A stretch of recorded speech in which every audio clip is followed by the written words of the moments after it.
Hello everyone. Now, let's check everything's working okay on Twitch.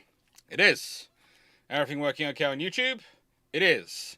We're running 20 minutes late, but we almost had to start without Iron Brew. So, yeah, that would have been traumatic. Okay? Look. Today is, so you want to build a 21st century battleship.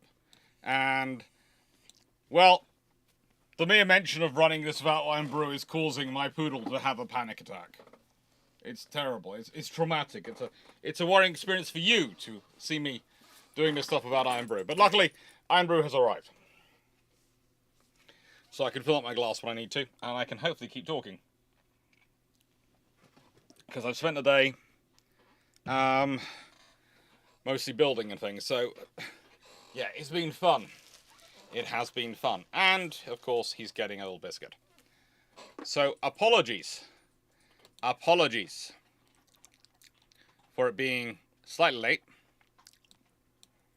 Apologies for all the things being delayed, but yeah. YouTube, it's supposed to be ads approximately every 30 minutes from the moment you start. There's a bit of a self-help group. It's formed on Twitter for YouTube historians. And, yeah. We've all noticed the similar things. It's been...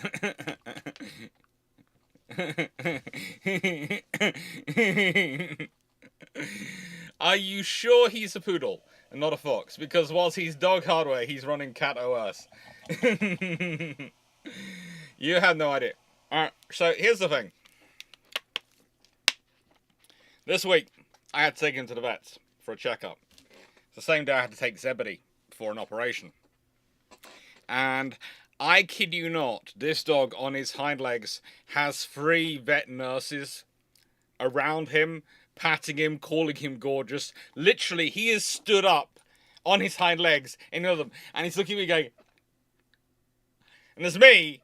Basically, I could be sitting there starkers and no one would be taking any notice of me. He is, without doubt, the centre of attention. He's just having a lovely time, surrounded by 3 ladies, basically just giving him lots of loving, and you're just going, yeah. And he just, this is the thing, he actually just looks at me and just goes, ah. He's just going, rub it in, boy, rub it in. Poodles. Poodles. Oh.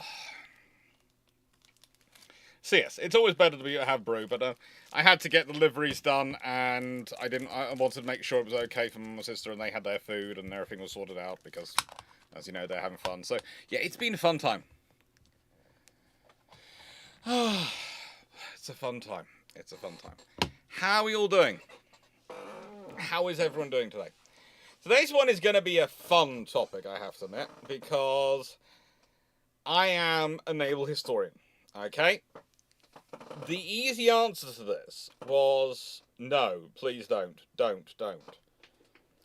And when I first saw it being put forward, the very easy answer for me would have been to not put it into the topics. But I thought, I'll do some thinking about it. And as I mentioned, I'm a historian. I'm not an engineer. I'm not a scientist. I don't claim to be. I've taught history of engineering to engineers, and I've grown up in a family of engineers. And because of what I do as a naval historian, I have to understand some naval architecture and some marine engineering, because otherwise I can't do my job. And a lot of my job does involve things like what's called forensic engineering. When you take things apart to try and work out what they mean. So you need to learn them. This means that sometimes, compared to other historians, I'm quite scary. They consider me an engineer, but I never claim to be an engineer because I'm not one. I just have to have engineering knowledge to be able to do my job. Now,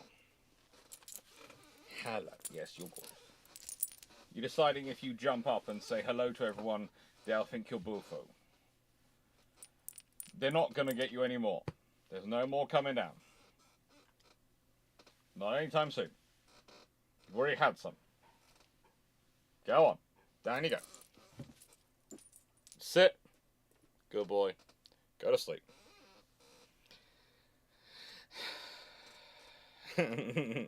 Mr.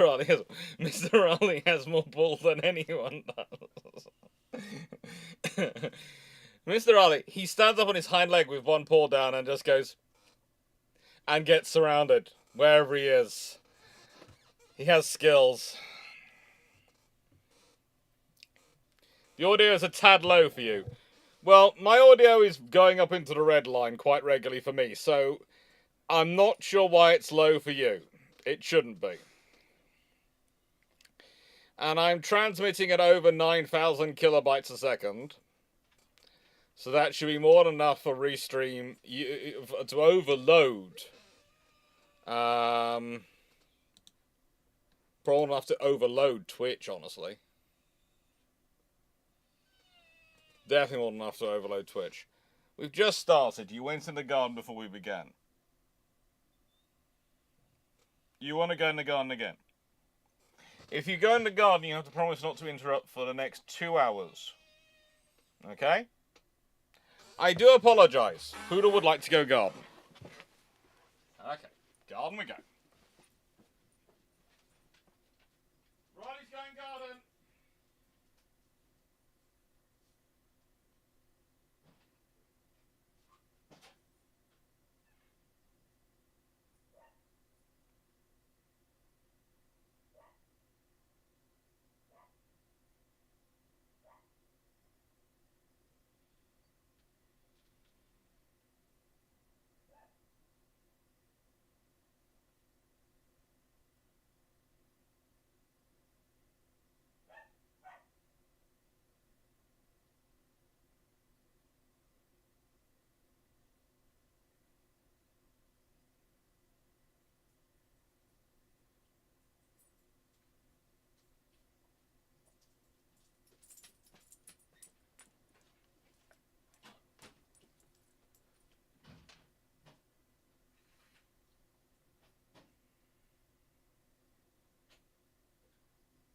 Look, Raleigh, I don't want to say that was quick. But during the cocking motion, your leg barely left the ground. I don't know if that deserves biscuits. Thank you, Jack Ray. I do not know if that deserves biscuits. I mean, it was the quickest semaphore signal known to mankind.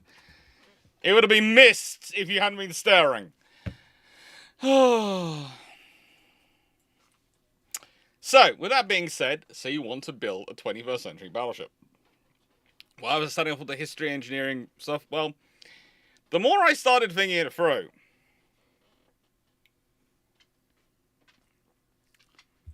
the more some ideas actually started to make sense. And the more I started to think, there are options here. There are some very interesting options. Some very, very interesting options. Because you see,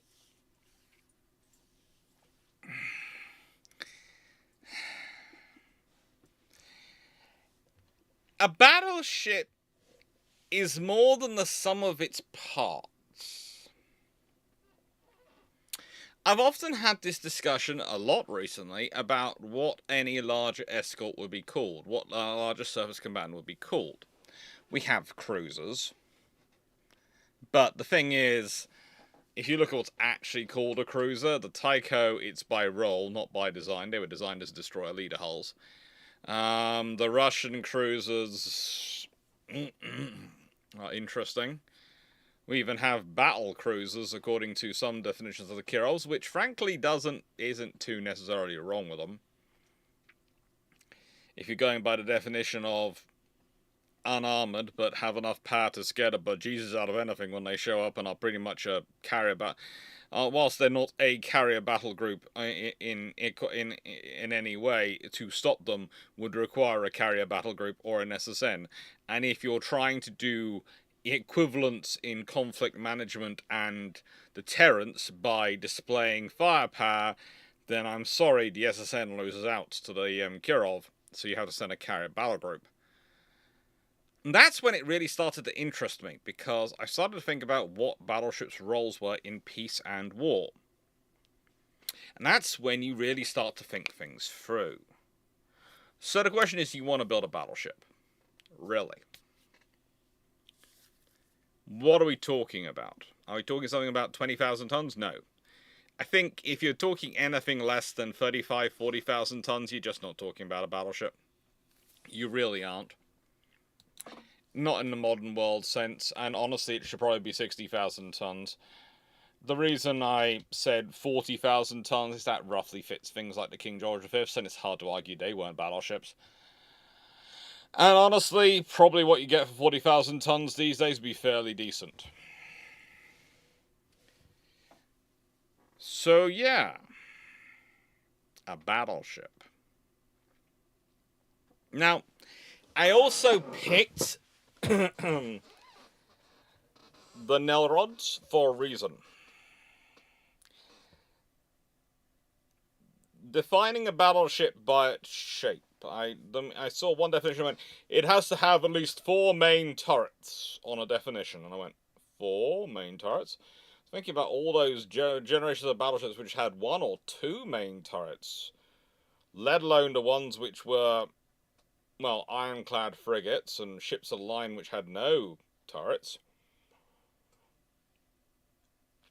And then there was this one. Can you really argue that Nelson and Rodney weren't battleships because they only have 3 turrets? Anyone want to make that argument? Also, I did love it that this person was an American. And let me put it this way. When they were saying they had to be a battleship, they had to have 4 turrets. I said, so what does that make the Iowa class? Battle cruisers, because they have 3 turrets.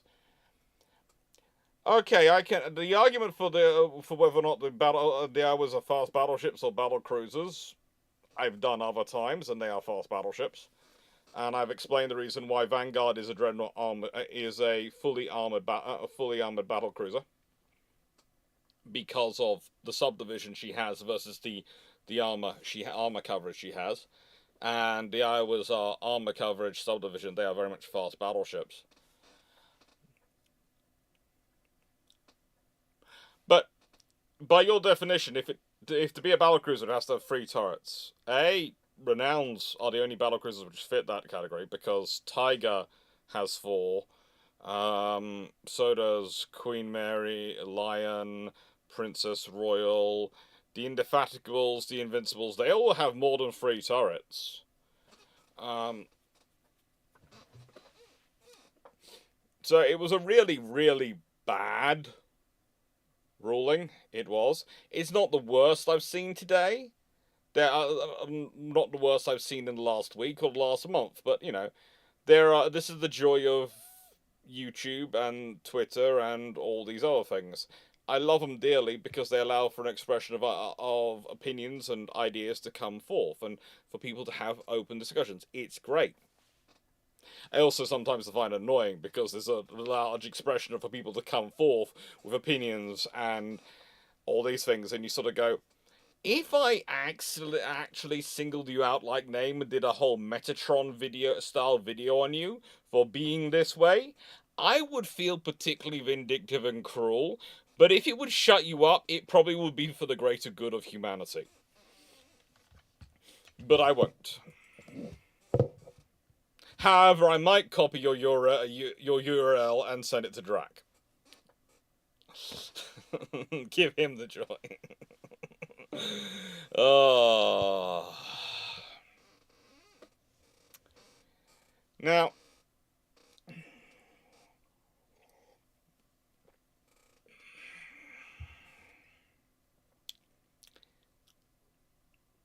they're fun. They're good ships. But the other thing you sort of realise when you look at this, you go, well, you've got your secondaries aft, you've got your primaries forward, so you can segment off battleships. So it can have its guns in one section of the hull. That's quite fine. There's none of these things are going to define the battleship. So what we're going to build, what we're sort of talking about to my mind in terms of this, is a 40,000 ton ship. Okay? 40,000 tons. We'll get into this discussion of whether it's going to have armour, what armour that might look like, what it might be for as we go through. We'll get into the discussion as we go on, what kind of operations it could be for, what it couldn't do, what it could do.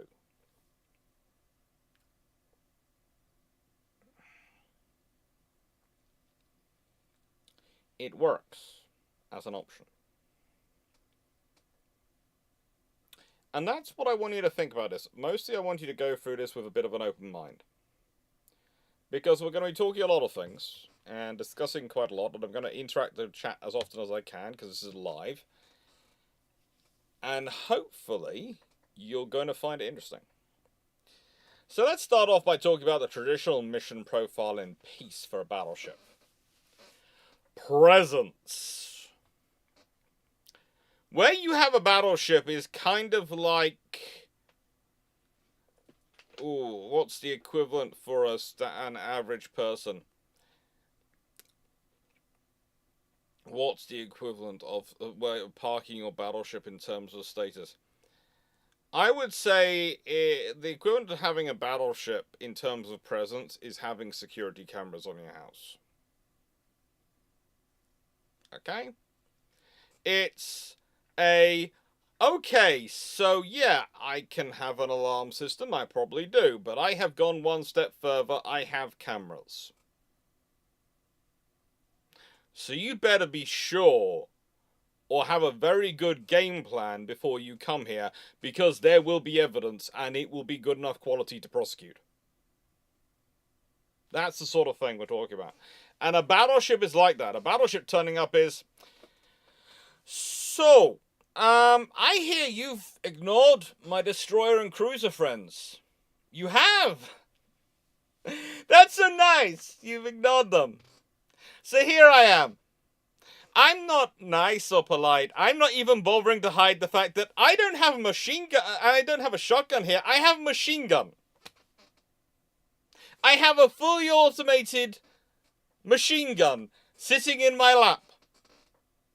I have a couple of shotguns just next to me, randomly down there. And I am sitting right across from your house going, so you want to play? That is a battleship turning up.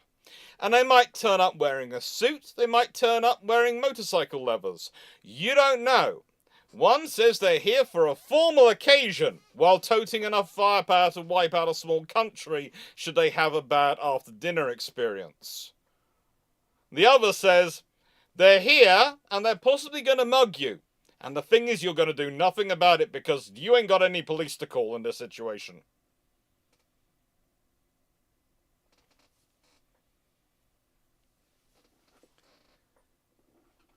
So yeah.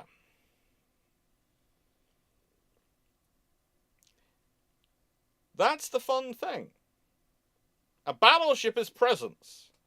A battleship is status. And that's the other thing. It's a national status symbol. It always was. It probably always will be. Having a battleship is a status symbol.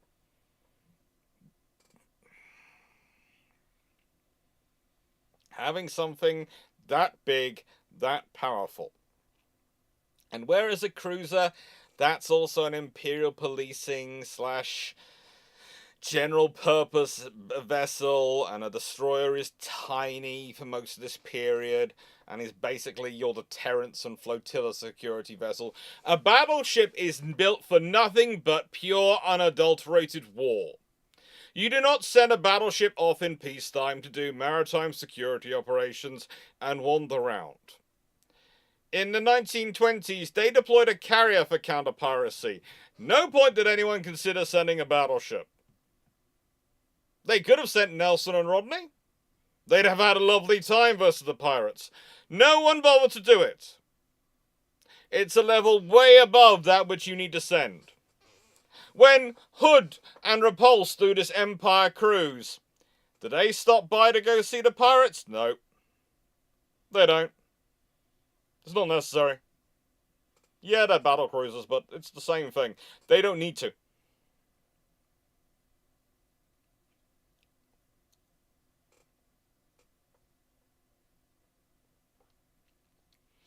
And that is the thing. A battleship turning up is a very definite message. They also have the possibility of being a flagship, which can be an even more definite message. A national flagship, a local flagship, the Mediterranean Fleet flagship turning up. It doesn't just represent itself and its old nation, it also represents the power of that fleet, the status of the admiral. The status of the admiral. That's something we don't necessarily think about today, but it's part of the diplomatic tooling of admirals. You know, the other day I did a video, I think it came out yesterday. Came out on the 19th of March, 2025, I think. On... Yes, cutie. I know, you're wagging your tail and I'll pat you. On Henderson and Fisher. That's Reginald Henderson and William Fisher. And what would happen in World War II if they survived, if they didn't die early. And they'd achieved various things. Because of not dying. And, well, the biggest advantage of Henderson versus Somerville in the charge of Force H and dealing with Darlan is two things. One, he's a full admiral. Two, he'd have probably got a brand new King George V to turn up with, because either that or he'd have wanted a modernised Renown or something of status, but probably it's going to be a King George V. So he's got something which has stopping power behind it. And more importantly, he's a full admiral, a former Third Sea Lord, who'd met Darlan when he came to the UK for King George VI's coronation, who knew Darlan had been an absolute idiot then and caused trouble, because Darlan had felt slighted because, well, as only a vice admiral, he didn't get the position he felt he should get as the head of the French Navy at the time. For some reason, the Royal Navy went on the grounds of, well, you're only a vice admiral, so you sit with the vice admirals. We're doing this by rank order, so we're not giving anyone extra special status. But I am the Vice Admiral of France. Well, you're not. You're not anything different. And he had dealt with the issues which he created then and knew what a absolute punctilious person he could be. But the thing is, Somerville's a Vice Admiral. He doesn't have that status. He doesn't have that capability. He's not a full admiral. There's only so many demands he can make. There's only so many demands he can make. And that's a difference.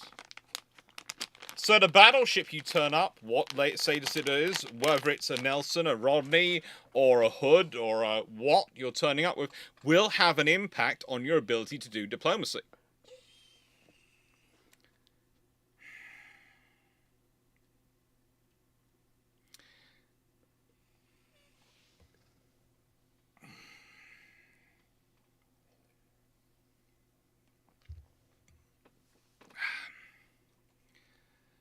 Knight, I hate to tell you this, and I only interrupt this entire discussion because you've been doing quite so many messages in the chat and you've got something wrong. Eagle wasn't a small carrier. Hermes was a small carrier. Eagle was a fleet carrier.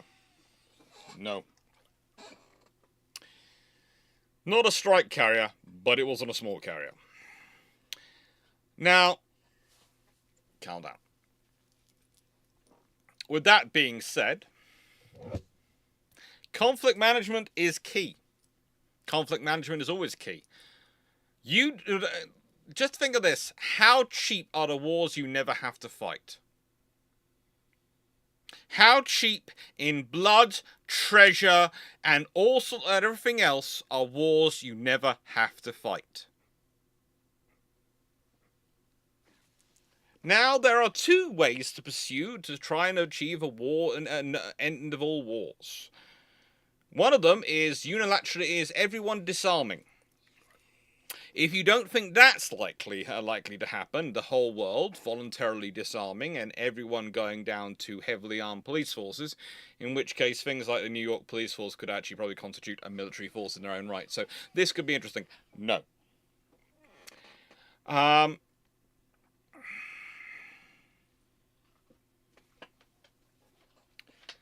With that being sort of a scenario, then you're into the realms of conflict management and deterrence. And the thing about conflict management and conventional deterrence is usually it's about adjusting the paradigm to just the point at which it's more sensible to come to the negotiating table and try and talk things out than it is to actively press the war button.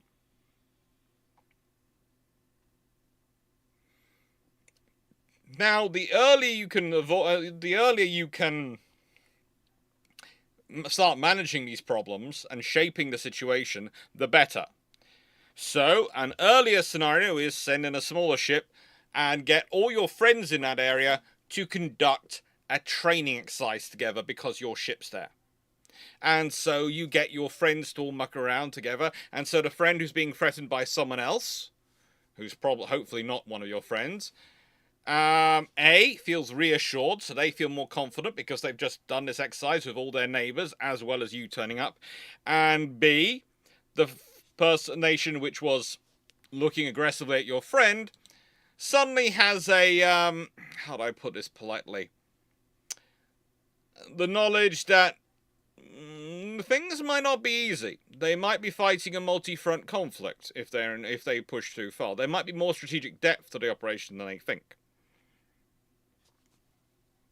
Next level above that, a visit to the country which, if you start diplomatic relations with them, a visit to the country which is threatening, and just going out and turning up and going, look at how big our ship is.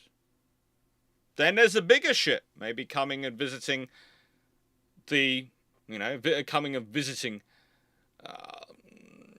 your ally. In World War II, Cunningham takes Warspite and some tribal-class destroyers to go and visit the Ottomans. Or rather, Turkey at this point. But it might as well have been the Ottomans, as far as he was concerned, because they were doing the exact same mission which was failed to be done in the run-up to World War I. Impress on them just how powerful, just how nasty, and just how terrible the British were prepared to be. Remind them they had an out. They didn't have to get involved in things. They could choose peace. They could choose peace. And Turkey, well, they decided not to get involved in World War II, didn't they? They didn't do an Ottoman.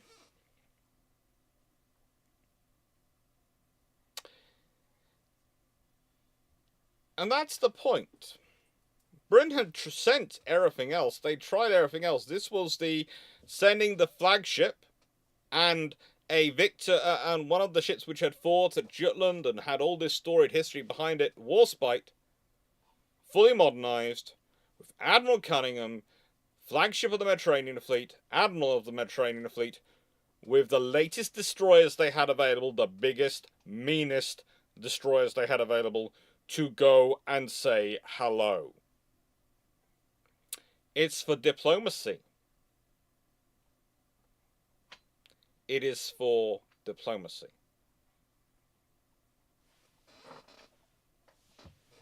What are you doing? You have been sleeping peacefully all day. The moment the camera comes on and there are people on that side of the chat, you start playing up for attention, don't you? You do. You have been beautifully behaved all day. Now you're doing a good impression of being naughty. No, you're not getting rewarded for it. So, conflict management. They can also, battleships, be used to go to your friends and go, come aboard, see how powerful and capable we are, see what we have here. And yes, sometimes you do need to do all the different things at the same time, and sometimes that's where you need multiple ships, multiple battleships, multiple vessels pointing around. And the thing is, that's kind of useful. That's kind of useful. No, he knows what happens when the chat screens go up. Because if you ever watch the video recordings, when I record the videos, he's often in here and often asleep. And doesn't disturb it at all. It's when he sees the chat screen come up. That's when he thinks, I can play around now, and people will be generous to me and tell me how gorgeous I am. My dog plays up for the audience. Literally. So, the traditional war profile. Traditional mission war profile war. It's worthwhile thinking about it. Destruction of the enemy. Principal warfighting asset. You'll be sent to bed. I will send you to bed. I have no qualms. I have no qualms. Your brother's in bed, you'll be sent to bed. He's got to recover from his thing. Excuse me. Nope. And I need to take those, I mean.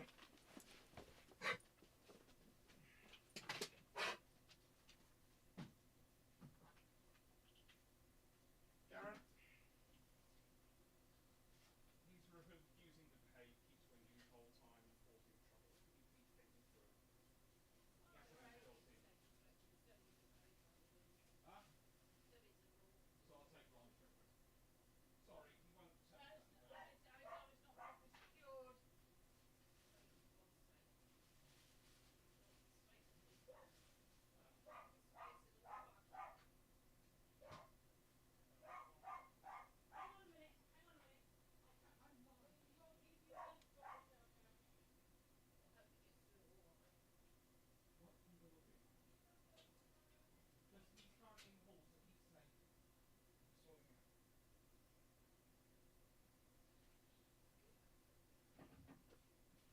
I don't know.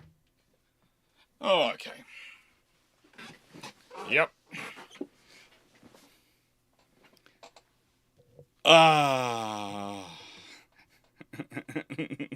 Yes, he has the audience preconditioned to request treats. Yeah, no. So, disputing and preferably gaining control of the sea and Flagship. They're a principal warfighting asset. Now, often this is associated with their heavy artillery, but basically whatever weapons they have will do. As I've been reminded quite a lot recently, it's not too far from the anniversary of HMS Dreadnought sinking a submarine in World War I, being the only battleship to officially have sunk a submarine in history. Now, I find that kind of cute. I find that kind of cute, I have to admit. The Dreadnought sank a submarine. But, saying that, she rammed them. She didn't use guns for it. 11 o'clock, yeah. Is there any food down there? I think it's all gone. You don't want to come, I'm live on multiple channels. I will check, sis. He's got about this much left. He's had a full bowl and a half today. There you go. Sorry. Sister's still avoiding cameras. For obvious reasons. She, those who don't know, she managed to hurt her mouth. You know, how they do that...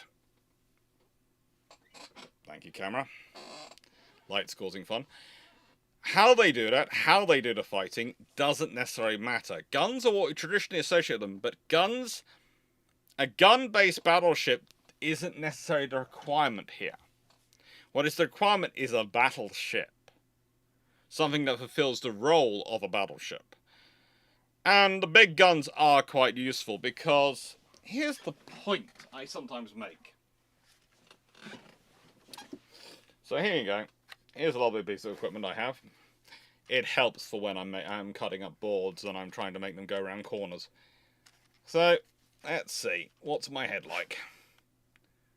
Thank you. Lock that. So, as you can see, that's my head. Now, on inches terms, that's my head.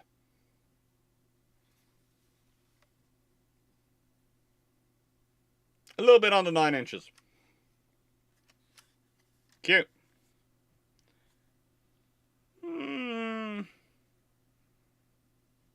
Yeah, a little bit under 9 inches. It's always fun to have one of these. Now, when you think about it, having a gun which is bigger than someone's head on your ship is a pretty scary asset for diplomacy.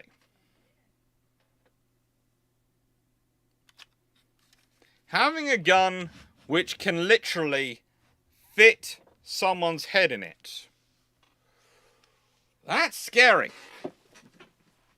Because that becomes a very visible methodology of reminding them of your power.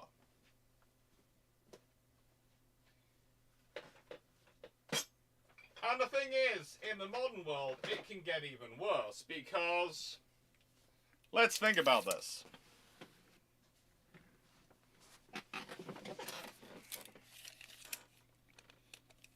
This is 16 inches. Now, I'm quite broad across, so I ain't getting into anything which is 16 inches for wide. But we can all think of news reporters who could get into something of 16 inches, and imagine that this ship's come to visit us. Look at this report of this well-known celebrity fitting inside fitting inside the barrel. And if you expand it out to, I don't know, 18 inches, it even starts to become interesting for me as a possibility of squeezing in there. A little bit tight, but I could maybe do it. Take it up to 21 inches. Oh, I'm in there.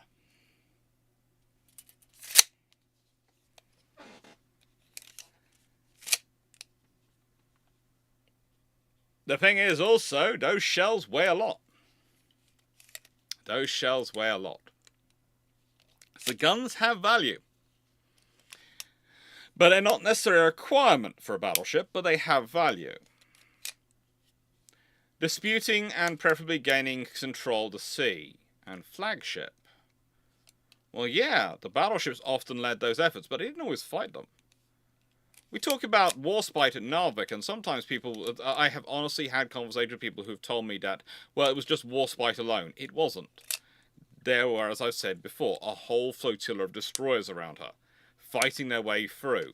And destroyers in many ways did most of the fighting, with warspite acting as a backstop, acting as a reinforcement, acting as an overwhelming, oh, you really want to press on my destroyers? You want to hurt my children? Let me explain this to you. And for those who do not understand the children reference, just remember HMS Renown when she discovered Scharnhorst and Gneisenau after losing Glowworm and decided that it was them who were responsible for it, obviously. We can all say for the sake of HIPAA that it was a good job that it wasn't HIPAA that was found by Renown, as Scharnhorst and Gneisenau at least had a chance to get away. With damage, but they got away. HIPAA wouldn't have.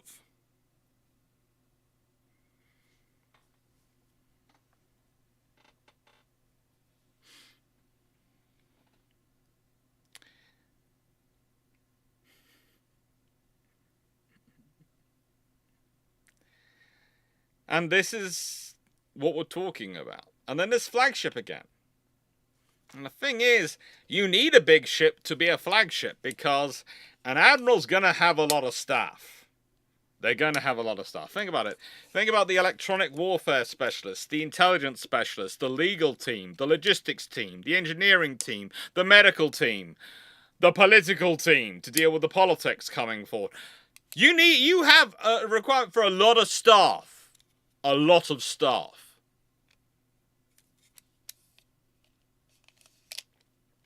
And even when we're talking back in World War I, World War II, we're talking quite a big team.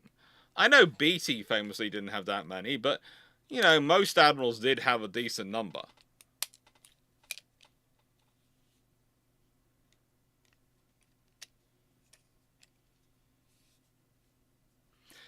I'm not sure. Can everyone just check your audios? Because apparently, according to Carl, the audio is too quiet.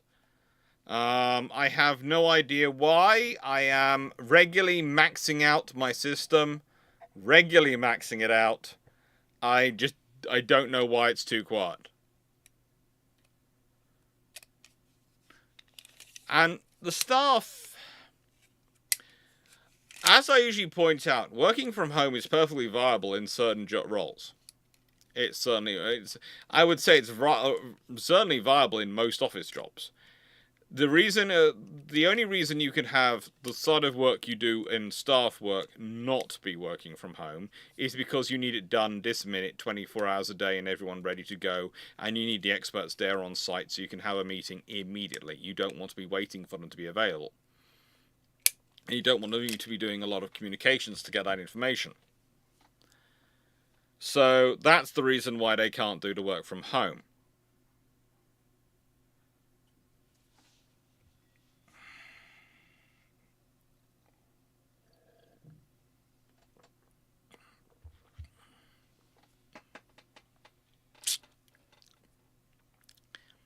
The thing is,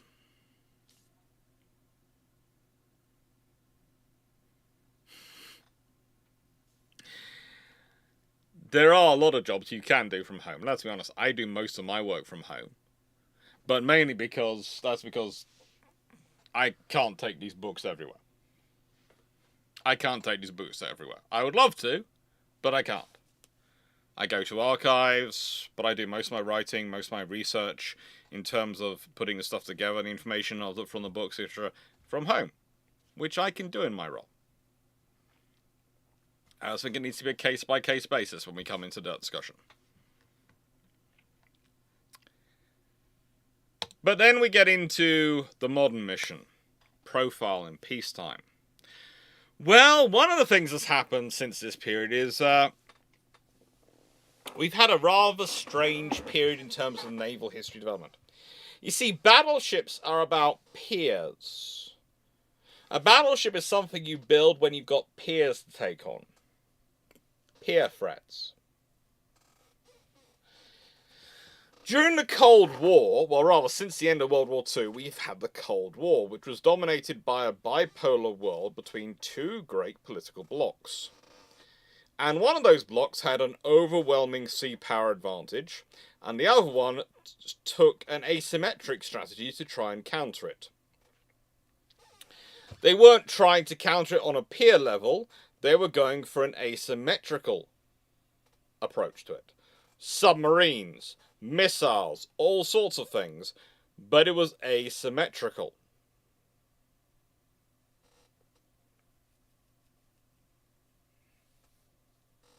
It was asymmetrical.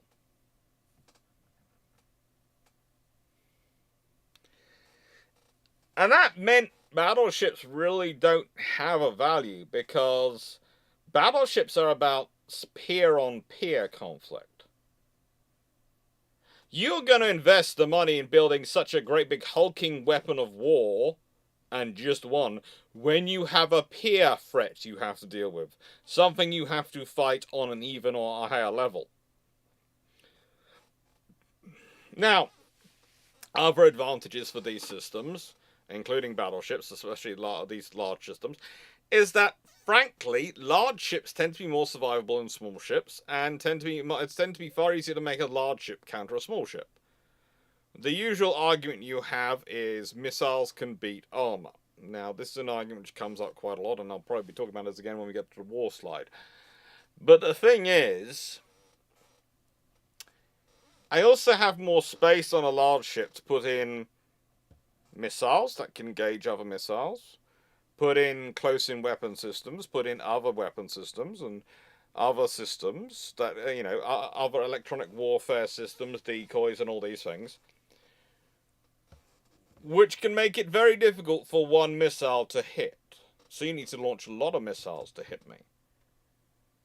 And that means you need to be quite sure where I am, and you need to launch quite a lot of missiles. And yeah, it's not, again, beyond the wit of man. It's not a massive, overwhelming challenge, but you're raising the costs, both in peacetime and war. And here's the interesting thing. For the presence mission, you always have an issue these days, in that usually the vessels sent are what we have available. So the whole nuanced signaling you used to have of, oh, maybe we're sending a sloop or a destroyer, we've got interest, but we don't want to look too interested, up to we're sending a cruiser, we're sending the squadron, local squadron flagship, we're sending a battleship, we're sending a fleet flagship, we're sending a full squadron. That's lost. We're sending what's available. Let's be honest, we are sending what's available. There is nothing nuanced or developmental gone into it. There's no greater thought structure available. It is entirely what is available. Where it used to be signaling of, what should we send? This is available. That's what we got to send them. Is now. That's it.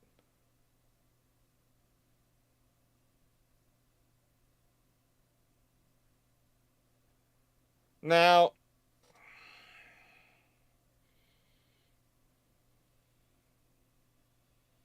Gorozukov, you've put a comment in the chat, which I would love to address, but you've put, the one weakness needs to be addressed, kneel.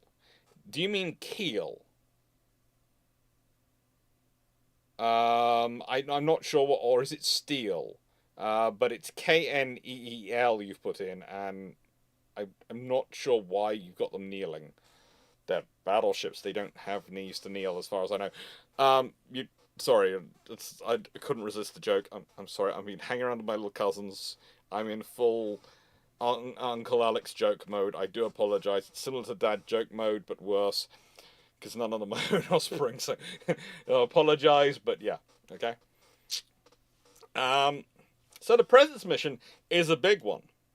And they're capable of it. You know, we don't have these ships available for that. We don't have this graduation. So actually having a battleship would mean you'd have a ship below a carrier battle group, the spiner ship. So you'd mean a keel. You mean a keel. Okay. Yeah, I'm not sure why that's such a problem, but I'll get into that one. But all ships have them. Yeah, that's like any ship. They all have a keel.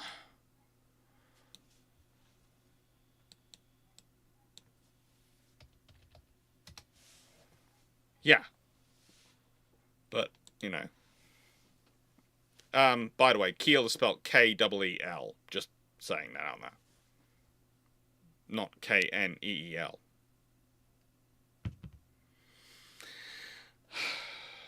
Just saying that so for future questions on it.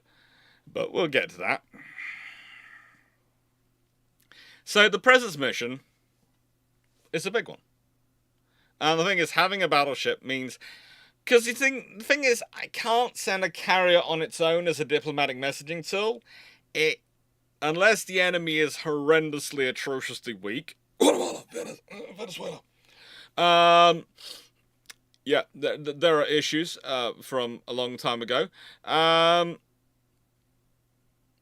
You know, Belize, Guatemala, those sort of issues. You need to send an escort with the carrier. So the thing is, at the moment, we've got a scenario of we'll send an escort, and next thing up we can send is a carrier battle group. Because we can't really send a carrier on its own. A battleship could be sent on its own. A battleship is supposed to be able to defend itself against all threats, and be a threat to all things. That's the whole point of a battleship. It's a very big status symbol of a lump of steel. National status symbol. Again, like aircraft carriers, like SSBNs, like all these assets. It is a very big status symbol having it. It is a big status symbol having it. Now, flagships. Again, space for command and control facilities. It's space for all these things. And a conflict management asset. And again, this fits into the presence mission, but it's something else. You can say it's another graduated thing you can send. And it's something that becomes quite scary. Quite visually intimidating.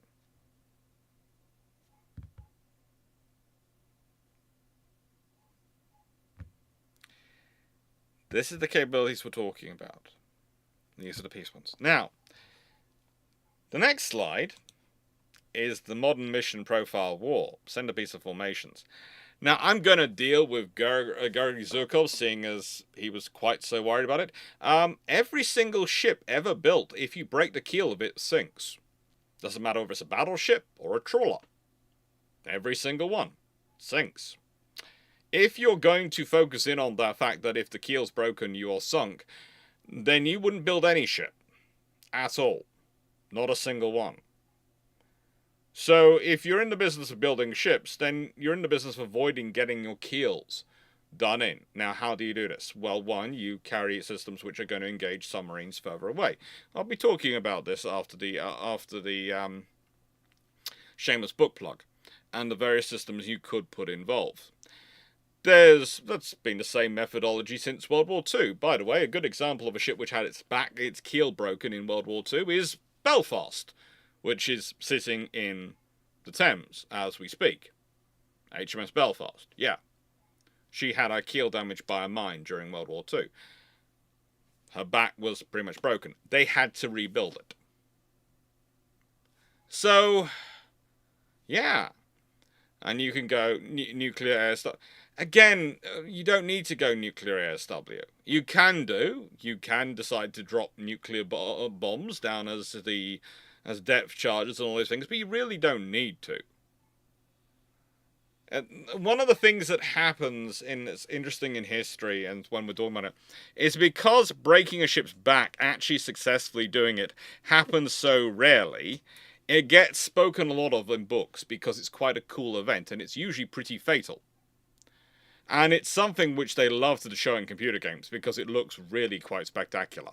Especially when they do it so it breaks the whole ship in half. That's really cool. But the thing is, the reality of war, look up World War II. When we've got large numbers of navies engaging each other with equivalent weapon systems. People go, well, we've got better weapons today. Well, yeah, but both sides had equivalent weapon systems then. And we've got better defenses today. So it's evens it out here. It's not suddenly all the offensive weapons have got a lot better and all defensive weapons have stayed the same. The defensive weapons aren't still the World War II level.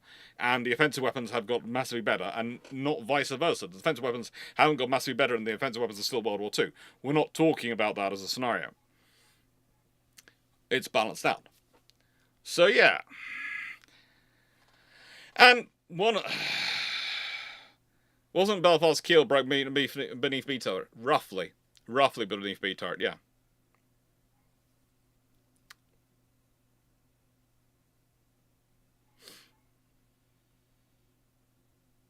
And yeah, there's magazine kits will kill every ship since they have gunpowder, yes.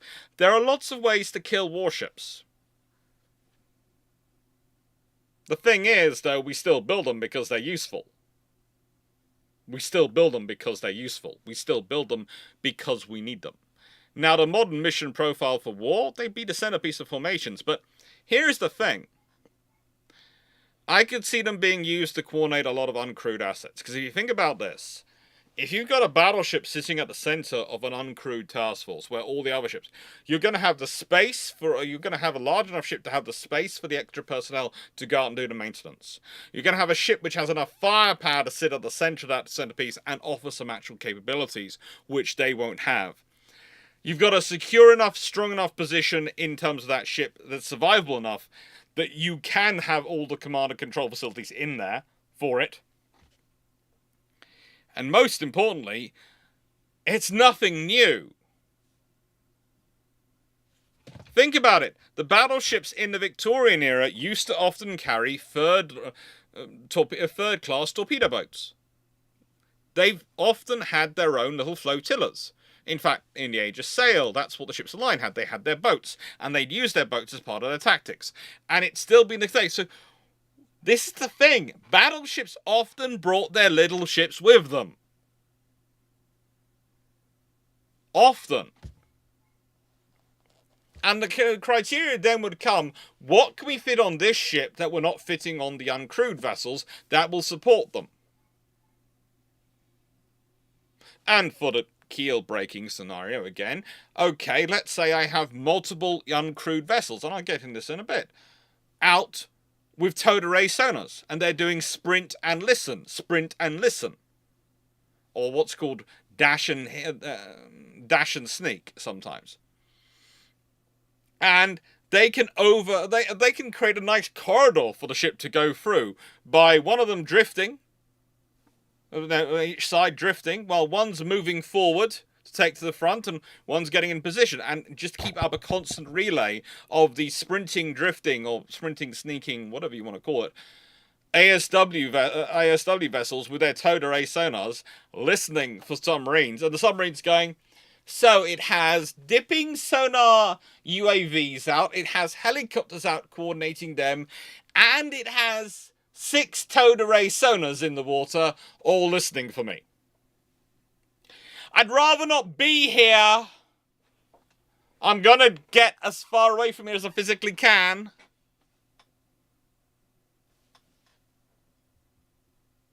And uncrewed vessels could use active sonar to get really cruel. The reason you might not want to use active sonar is because that can be heard a lot further away than you can see things. So it doesn't give you it can give away your position on a strategic level by revealing there is an active sonar there. It's kind of like when we turn the radars on. You turn your radar on, you've revealed your position. Now, you'll turn your radar on when you have to, but you prefer not. If you can avoid it, you won't.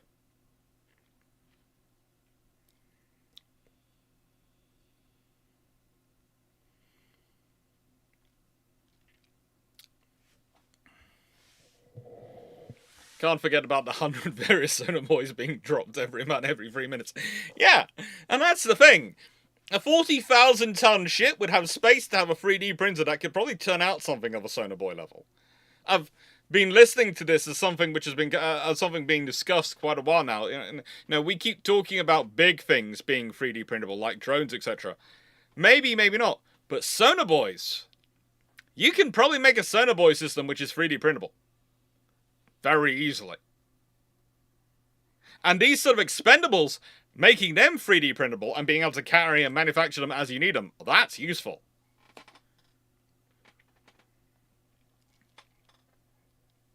So yeah, this is what the capabilities are we're talking about. They'd be the centerpiece of formation. They might be tacked into a carrier battle group, in which case they're going to give that battle group extra firepower. And one of the things I would point out as well is, just look at the scenarios which we've been talking about with Ford class, Queen Elizabeth class, where they keep talking about flexible command space on them. We all know what's coming. They're preparing those ships to be centerpieces of uncrewed and crewed formations, where they're going to have all the command centers aboard. And I don't think that's necessarily a good idea. It's certainly a cheap option, because a carrier is primarily a supporting asset. Okay, yes, it's the centerpiece of task groups, but it's supporting. It provides support for the fleet's organic air power, provides strike capabilities. It provides support for the command structure of the fleet, because it's a large, big vessel which has the space for them aboard. It provides support for the fleet to defensively, thanks to its organic air power, provides the fleet. All these things. An aircraft carrier is a supporting asset. A battleship, that's an offensive asset. Because with its uncrewed task group, it can push ahead. And you can have the carrier battle group standing back and the battleship standing forward. And the thing is, the battleship could well have all these defense systems as well as armor. So if it takes a hit, it's going to take a lot of hits to kill it. And again, we'll talk about that when you get the armor, because I don't think the idea that you can't design armor to withstand modern missiles is quite correct. I don't think necessarily withstanding the missile impacts, but I think there are ways around, as I'm discussing when we get to armor. Something about eggs and baskets. Yeah, the nicest way. They're never going to listen to us. Okay? I've been having this discussion for a while. I've kept going on about the Type 83s, and the answer is you just need so many. The answer is always, but then we need more hulls, and we need to have a larger staff, and we need to push them across. Don't get me started. Don't get me started. So, is this viable? Well, as what I've said is that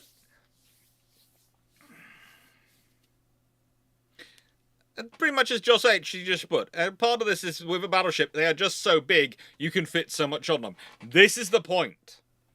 We're not talking about reconditioning the New Jersey. We're not talking about reconditioning a World War II era battleship. We're talking about building a brand new, from scratch, 40,000 ton plus monster. We're talking about building something which has some teeth.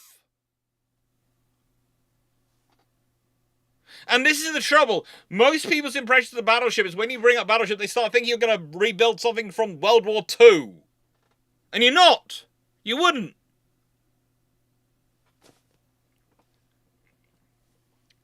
There are roughly two cases where it could be viable. There are where nations seeking something of an aircraft carrier to be a principal capital asset for peacetime presence missions and wartime task force command. There are nations who can't operate, who don't want to put in the infrastructure and the things to support operating a carrier. But you can guarantee if someone was building a large enough non-aviation asset that they thought they could buy, they might well be interested in it. Why? Because, especially when you start to consider automated systems, and we're getting into this as we go through this, once we start to consider automated systems, you possibly don't need that many people. And so what you're talking about realistically is a large destroyer, frigate, cruiser, something which is a lot bigger scaled up. And that doesn't require you to develop any new training lines. In fact, it also becomes useful as a training ship, because you can put your best officers in best NCOs in this ship and surround them with a lot of crew who they can train up for the other ships.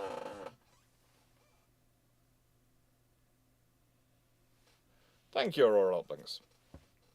And that's the thing. It's an advantage because of that. You know, it's able to be scaled up to quite easily. Oh, Planet Virgo, I keep talking about 40,000 ton plus. That's what I'm talking about, 40,000 ton plus. Being quite honest about that.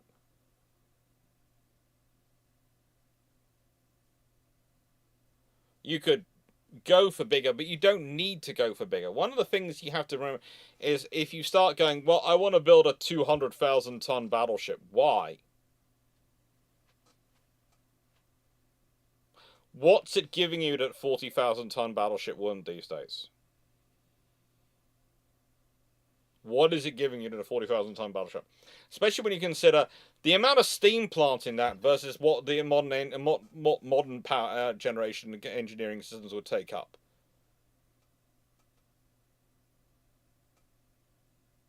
And how many shells are we talking about? What kind of systems? You don't need to be that massive. You don't need to go for something which is on the same scale as a Gerald R. Ford class carrier. And then there's nations which really integrate their combat capabilities but don't have the personnel to crew lots of ships. This is the other reason to keep the ships reasonable. 40,000, possibly up to 60,000 tons. In terms of battleship. Is it probably sensible? And you could probably get away with a crew of, especially if you're crewing on Royal Navy standards, of 300 or less. If you really went all out with the automation because of the space of a carrier, because of the space a battleship has, and therefore the amount of redundancy you can build into systems, and that's part of making a ship survivable, building in redundancy, multiple layers of systems, and I'll be talking about this as we go through. You could possibly get that crew level down to 100. Think about that. And by the way, that's the very same argument which, of course, Henderson was having in late 1930s with Chatfield and other First Sea Lords about the size of destroyers. The fact that a larger destroyer is actually easier to maintain, so it requires a smaller crew because it's easier to access things, and you can have more redundancy.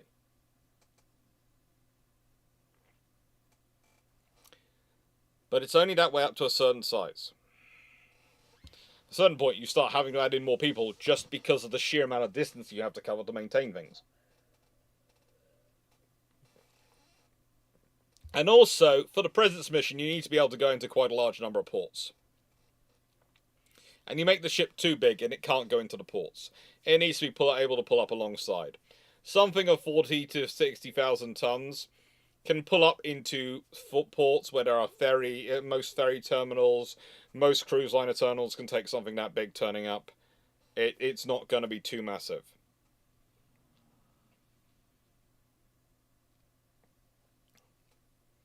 David PT, wouldn't a crew of 100 be too small for damage control redundancy?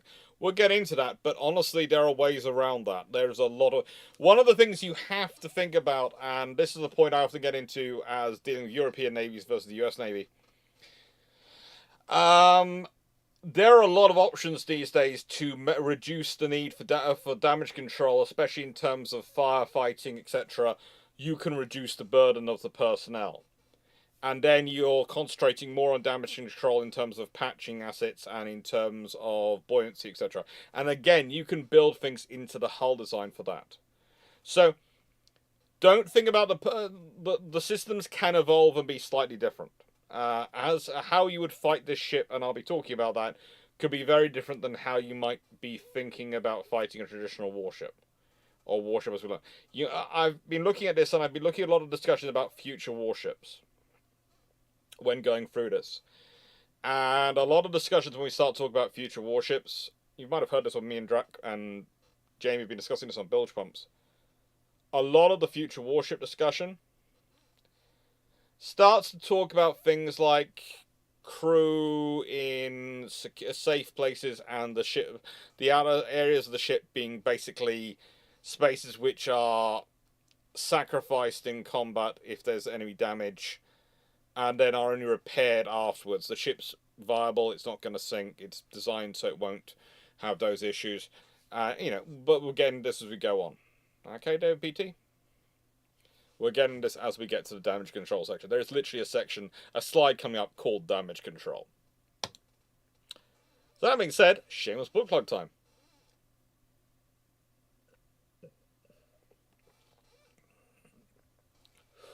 Jonathan Moon, that's distinctly what not to do. Do not reactivate the IOs and make them a USB control ship.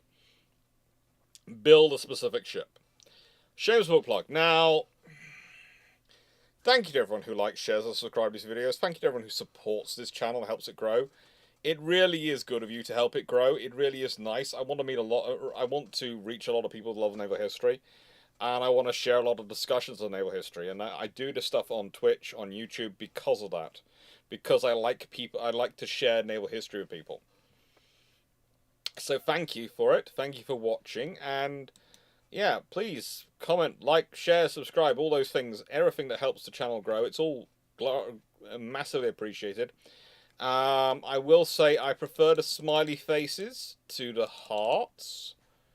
But I do seem to get an awful lot of hearts, and I still do not understand where they come from on YouTube.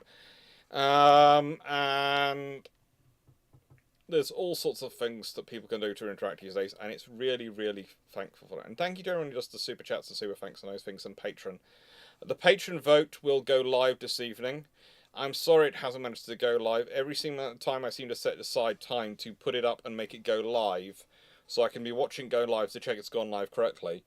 Something seems to have gone wrong over the last 2.5 weeks. I apologise. I have been terrible. I've mucked up on that one, and it'll go live tonight. Probably while I'm in a Discord server this evening. After this, I will also pop into Patreon and get it to go live.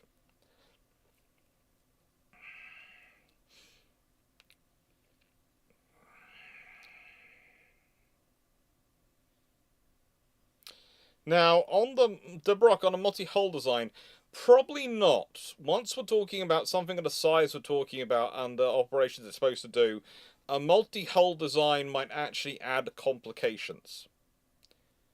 And this is something which me and Drac explored when we were doing the Type 83 paper. And we came up with the idea that maybe they would have uncrewed missile barges, which would basically come in, link alongside, and provide extra missiles, but then could possibly go back, go away and be rearmed. Yeah, it's fun. It's an option. Apparently, my book is currently £15, or rather £14.97 on Amazon at sale amount. Thank you. Didn't realise it was that much, that little. Well, that much. I think I get about 50p per book of sales maximum. I have no idea. I get the checks occasionally. And when I say I get the checks occasionally, they come in, it's lovely, I'm getting a meal for myself. There's a reason I'm self-publishing the next book, because I want to see what exactly the actual margins are, differential. Because having the conversations with Glyn Stewart, who is, of course, an excellent science fiction author and someone who I highly recommend, and then having a conversation with colleagues who write books and publish, and my own experience of going through publishers. The publishers are very nice, they're very helpful, they're very kind. But there is a differential. But doing it yourself is a lot of work. A lot of work.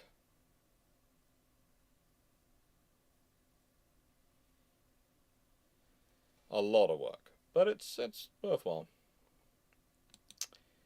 Now, the first thing to get into when we're talking about division, when we're talking about making these things work, is power supply. Nuclear or gas? Well, there are these things called small modular reactors, which are lovely and are a potential option of power generation to have on these ships, but are still nuclear reactors. So I prefer not necessarily to go for them.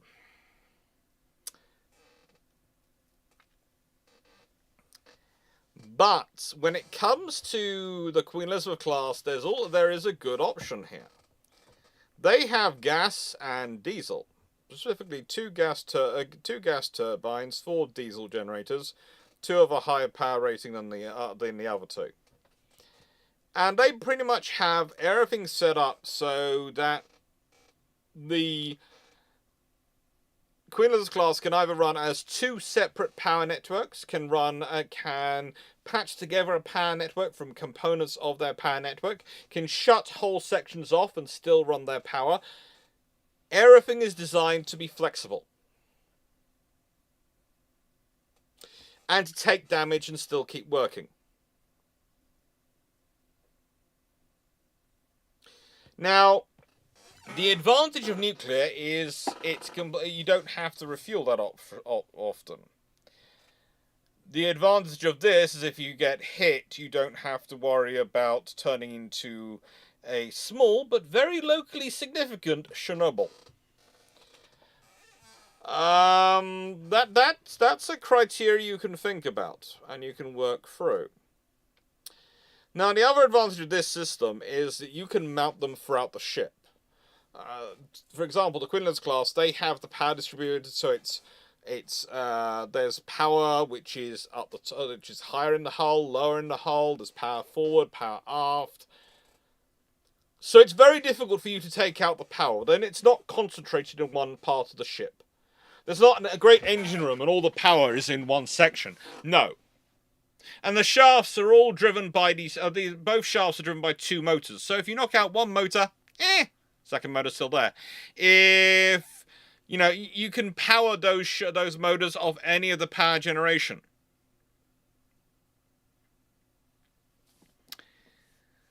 And so this started to give me an idea. If I was building a modern battleship, I would certainly want this. Honestly, if you want to make the battleships of World War I, World War II jealous, you take this system back in time and show it to their designers. They will literally drown you in their drool. They will want this. It's cool. But more importantly, it's why the Americans are building the Lexingtons like they're building them. It's why it's the holy grail this time. A absolutely damage control proof power generation and operational, speed. You're able to keep your ship going with any part of this working. Any part. You've got absolute survivability. You've got redundancy on so many levels. Now, admittedly, if I was doing this for a battleship, I'd be doing pod propulsion. I'm sorry, I wouldn't have shafts. I'd have about 4 pods. I'd want the survivability asset. Thruster pods, at least. I'd also want some auxiliary pods forward. So they also will help for maneuvering when I'm, if I'm in trouble. Or if I'm in harbour and I need to get in a tight harbour and I want to get out toot sweet on my own power, which always looks good if I don't need to call in a tug. So I want some smaller thrusters at the front for manoeuvring, but I want my main pods aft. And honestly, why do I need to have 2 power systems? I could have 3. I could have 4. I could have 4 gas turbines and 4 large diesel generators, co-located in pairs through the ship. Slightly off center. I could have them, they're here, all throughout in the ship. So they could be located so that I don't have to worry. Wherever my ship gets hit, it don't matter. I still have power. I still have power. And I can still move, I can still fight. Good luck knocking me out. Now, the one advantage I can think of having nuclear power, please note there is this advantage of the small modular reactors, is if you're going for railguns and lasers. Railguns and lasers. Because whilst capacitors can get you so far, they're often not going to give you as much power density as a small modular reactor does. But if you want to do that game, you could then have a small modular reactor, a couple of small modular reactors into your power system, but also have a gas turbine and two diesel generators in your, 2 gas turbines and 2 diesel generators. You could have a mixture. So, oh, you knocked out one of the power supplies. Oh, that is a problem.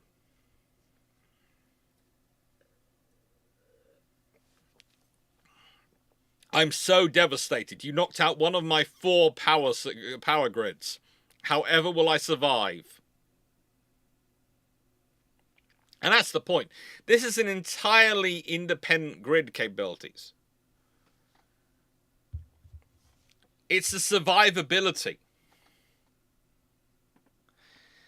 And this is again part of the redundancy factor for damage control, because if I've got these working, I can run pumps, and I can run a lot of pumps.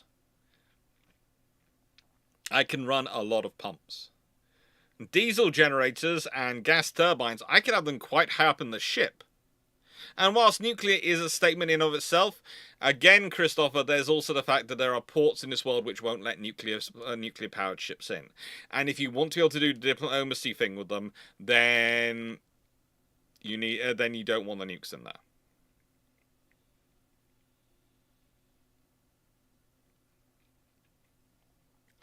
And the thing is, I would probably suggest, I think the same protocol exists on the Queen Elizabeth class, that the moment she's on red alert, the moment she's on high alert, all these systems are running.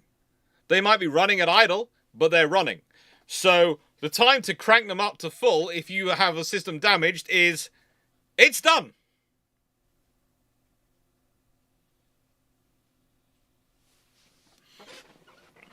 And also, if the power system is in trouble, also, the thing is, if you have a redundancy on the power systems, then instead of you having to worry about it in an emergency, in a crisis situation when you're under fire and dealing with these issues, you can just flood it with carbon monoxide or whatever you're using as your fire suppressant, kill any fire in there, leave it be, and go and fix it after things are over. And again, that helps with damage control. Unless there's actual water coming in your hull, if you've got these systems properly run and you're coordinating them properly, you don't need to deal with them until it's over.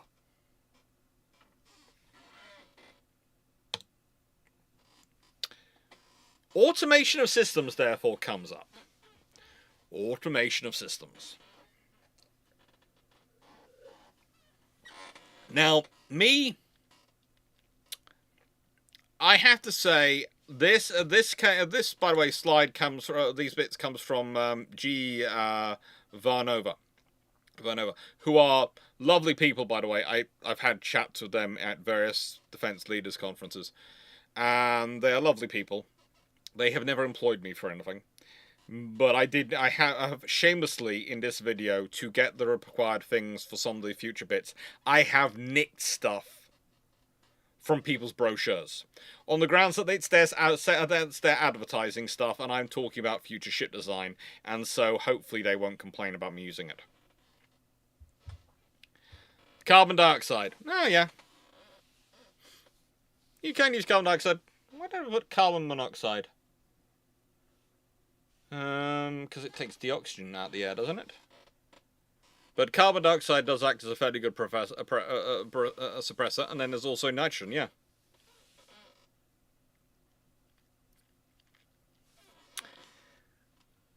So, then we have these. Now, by the way, some of these ships are absolutely terrible ships, but they have some really cool systems in them. And this is from Rolls-Royce MTU. Okay? Rolls-Royce MTU. They're really, really cool people. And they've come up with some great ideas for automated ships. And one of the things I love about this bridge design, the nautical bridge,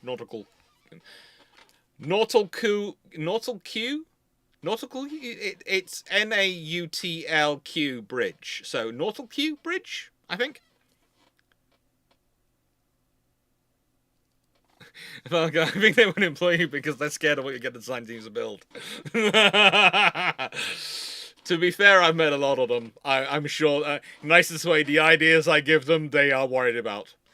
Now, the thing is with Nautical Bridge, it's a great idea. But basically, it means that you would end up with a system on the bridge where you'd have the helmsman sitting there, seeing everything on the bridge, conning everything from their position, officer of the watch and captain's seat behind them, able to look over and see their own screens, but not only basically an overwatch, and a tactical officer.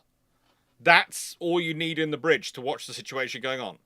You know, navigate, sort of everything goes through. Navigation, all these things can be run through these systems. The thing is, you could repeat that in other spaces in the hull. You could have that in the CIC, you could have that in the bridge, you could have that in the damage control center. So you could set up in your ship 3 complete control spaces which can run the whole ship from. And you could have the entire engineering suite run from there as well. You could have an engineering control panel and run engineering from there. You don't need to have engineering ran from an engineering space anymore. All the sensors, all the controls can go into this central space. Which means the only time teams need to go into the engineering spaces could be when they're doing maintenance and when they're doing checks. Otherwise, they could leave them be. Now, that's great for 2 reasons. One is it's great for security. It means that in a nicer way you can leave... The more spaces on a hull in a ship you can leave locked, especially in harbour, but even at sea, the more you're safe from any kind of issues with fifth columns or just things being done which shouldn't be done by people having bright ideas. And by having the redundancy of having 3 control spaces, yes, 2 of them will be virtual control spaces with the cameras providing the vision out and 1 won't. Well, if you have that many control spaces, then the odds of you losing all your control spaces are 0 to none.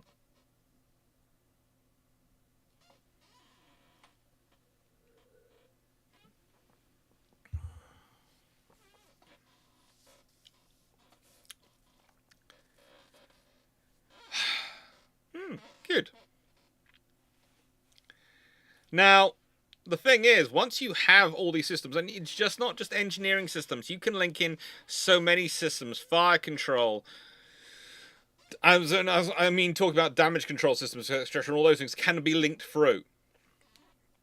You can have all sorts of control systems. You can have the boat handling systems be remote controlled. You can have all the different options remote controlled. Now, that does put pressure on the crew. They do need to be well trained. And you can automate these two things to an extent. But the thing is, in a larger hull, you have space for more redundancy. So again, as I've talked about with 4-engine systems. Okay, well, let's say you're on a world cruise and one of the gas turbines malfunctions. You've got an engineering team who can do a bit of work. They go check it out. Oh, frigate. That turbine's completely shot. Okay, what do we do? What do we do? Well, we've got 3 others. We're fine. We'll fix it when we get back home. Or alternatively, we can get the components brought out here. We can dismantle it in place, and we can rebuild it here while we're moving at sea. Because it's not as if we're going to be running short of power to do it, and not as if we're going to be not being able to do our jobs while doing it. It won't affect the operation of the ship at all. And if you build into that similar metric of systems, you've always got 3, 4 options for every single operation, for every single system and component into that ship. Suddenly, oh, one of them was down. Oh, that's a problem.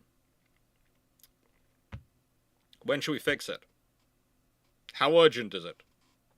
What personnel do I have aboard? Do I need to fly people aboard? Because again, if I'm a 40,000-ton ship, I'm going to have a big hangar and flight deck. I might well be able to land a Chinook. I might be able to land an Osprey. I can get the equivalent of a carry-on-board delivery aircraft out here. Great.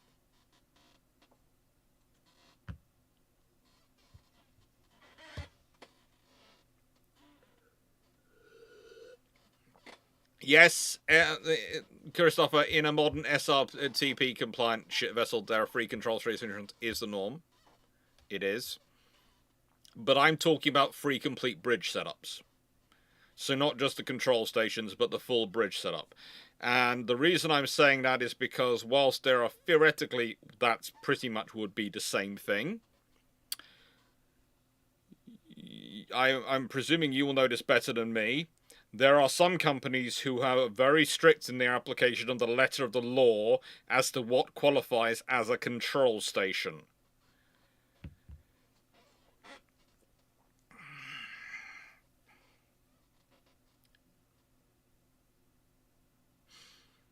Josh H., I believe it's the same on the Queen Elizabeth. You can just winch it out and replace a turbine on the way with spare. Yeah, you can. You build the facilities in. So you can do that. And this is the point. When you have enough redundancy built into the system, you can do that. Leonard Elderon. With a full redundant system, any en route damage becomes another ad hoc training exercise. Yeah! It becomes a useful thing. Oh, look, we've got this. Christopher, the third one is quite basic. Yeah! There are other ways to describe basic. There are minimal. There was one I saw on a ship not that long ago, which was supposedly had been recently refitted, where I would describe it as notional. I would describe it as notional. And I've heard from a friend one day described as theoretical, so yeah, they are supposed to be free. But I'm talking about free complete centers where you can fully run engineering, the bridge, pretty much all the systems from setting up. Yeah, you wouldn't want to 3D print a turbine. Josh H. There is no way you want to start 3D printing a turbine at the moment, but carrying spare turbines, perfectly viable.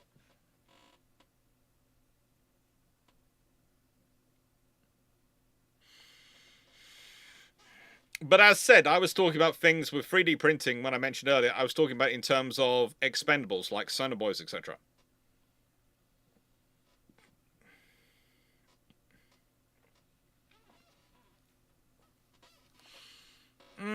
You probably wouldn't want that, David PT.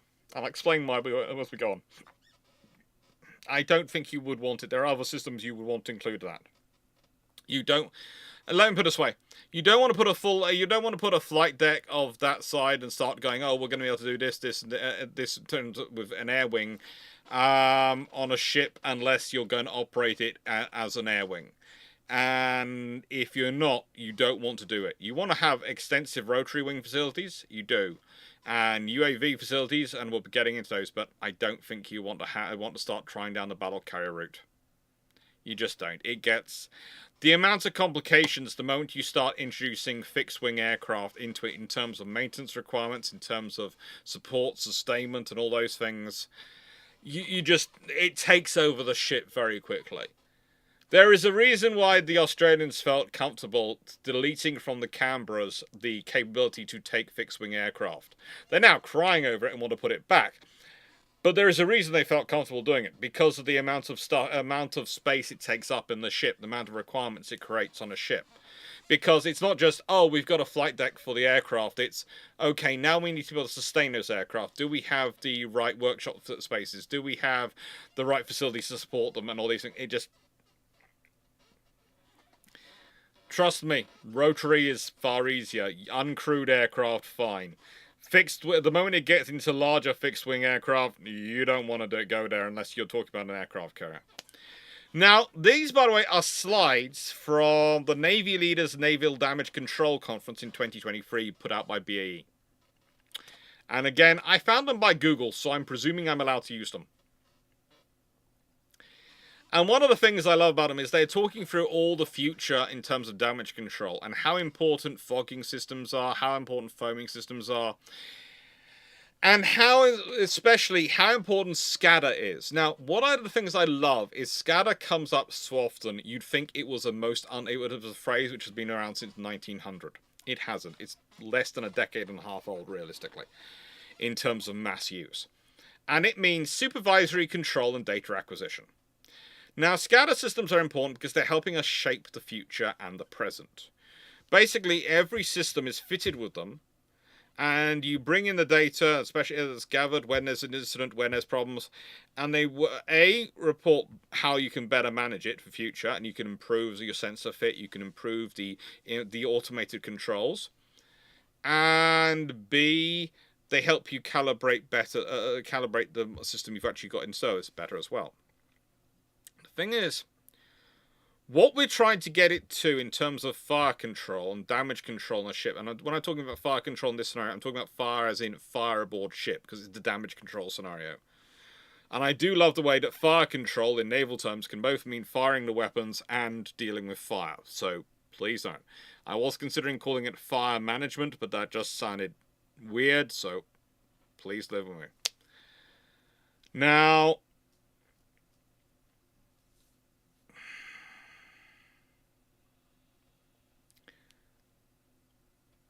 once you're trying to control a fire, if you can control it from a safe position, i.e. your damage control position or your CIC or your bridge, you literally see, it flashes up on the screen. There is this happening in this room. It has got smoke. It has got temperature of this level. It's mostly caused by this. These are the options of your fire suppression in this room. We recommend this system. Press button. Fire dealt with. Later on, crew goes in, fully mopped up, to check and confirm it's dealt with. But the thing is, the less you have to have your humans running around, getting stressed, getting put under pressure, possibly making mistakes, because they're confronted by a wall of flame, and are not sure what to do, the better. Now, you're going to train them as best you can at firefighting. You're going to train them the best you can at damage control. And they will do an absolute great job. I know the Royal Navy, US Navy, all these navies spend days, weeks, months, years drilling it into their personnel. Please note, I'm not taking away from them. But if you can make their life a little less stressful, when they're dealing with already a stressful instance of being under attack and fighting a ship, that's a good thing.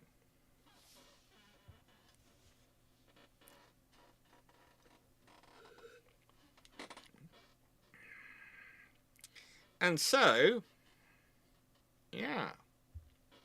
The thing is, again, it's a very interesting system. And by the way, BAE have a lot of interesting ideas on this, and I highly recommend going to the Navy Leaders site. You can go and download these slides. You can go and download them all, read them all. They're really useful. And yeah, there should in Calvin Gasberg, of course, there'll be a CCTV camera or in the compartment. Probably not a drone. There was a discussion about that. You might have a camera drone that you can deploy in a compartment that sits on a position, and then it can come off and then fly to where it needs to be, get closer pictures, and fly back. You might have something like that. But you will not have one flying around in the regular time. Usually you'll have fixed CCTV, and actually from a damage control perspective, it's better to have fixed CCTV because you don't want to have the lithium batteries if you can avoid them.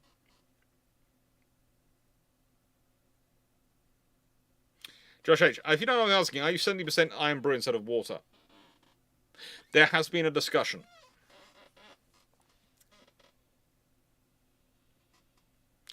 And the thing about damage control robots, Walter Brodus, the trouble is actually getting it and designing it for humans. Because the robots to do it are going to have to be humanoid shaped. Because all of the ship's watertight measures have been designed around humans. Think about it. We have doors which are manually unlocked in different places. They're even difficult for disabled people to reach. And this has caused interesting discussions about people about the Disabilities Act and the Armed Forces, because you can't technically hire a disabled person for the some sort of disability for the Royal Navy, because they can't unlock the pressurized watertight doors because of the high locks. It has caused discussions for years. Now, to me, that seems to be a bit academic. You know, there are people have turned it into a thing of, oh, it should be open to all, and you're going, well, no, this is a warship. Okay? We're going to, if you cannot walk around, it's probably not a sensible thing to be going to war on them. And by walking around, I mean, you can have missing legs and still be walking and all these things with the various things you can get on. They're not great. They're quite painful, I'm told by some people quite a lot of time, and they're quite numbing in some ways. But as long as you can make it round bipedally, you're okay. There's also usually a lip you have to get over to get through, again, for watertight, as part of the watertight safety. And so all these things add up to make it not great for robots. So robotic damage control, when it comes in, is probably, as already talked about, first of all going to be maybe some kind of aerial drone, but I don't think it's going to be as long as lithium batteries are the main requirement. Unless they can come up with something which doesn't burn quite so volatilely. And no one's to add literally a lithium battery to a fire which is already nasty enough. And gecko-style walking on walls and ceiling drones, again, you can have the fixed CCTV. There's no limitation. You're not going to go required, oh, you can only put one camera per compartment. Why?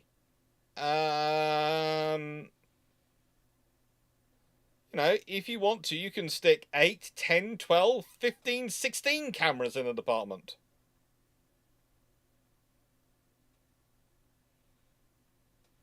It doesn't matter.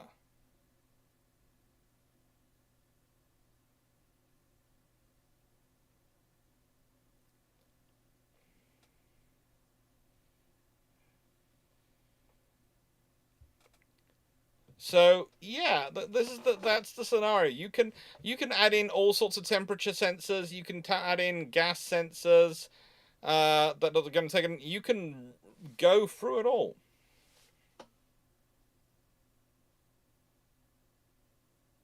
Yeah, the Navy Leader site is a cool one, Wayne Borean.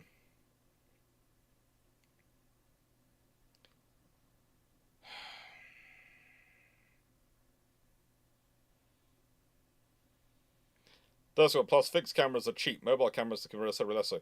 Yes, and fixed cameras, you don't need to have a wireless system for fixed cameras. Fixed cameras you can have on a wired system, and a wired system you can give off considerably less emissions than a wireless system. A wireless system is easier to hack. A wired system, especially which is not connected out to the external world, is far more difficult for anyone to hack.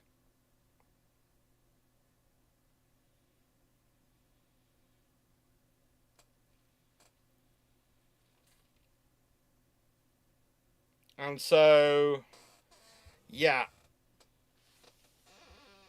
it'll be a lot of fixed cameras.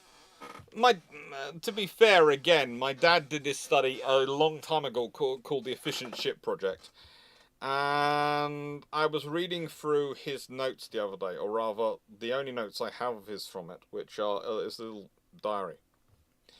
And in it, he's got circled the number 48. And that was his argument for sensors. To replace a human on watch in any position would require 48 sensors. And the thing was, when he was doing this study in the late 1980s, early 1990s, that was very expensive to buy those 48 sensors versus a human. These days, training a human versus 48 sensors, let's say 24 of them are cameras,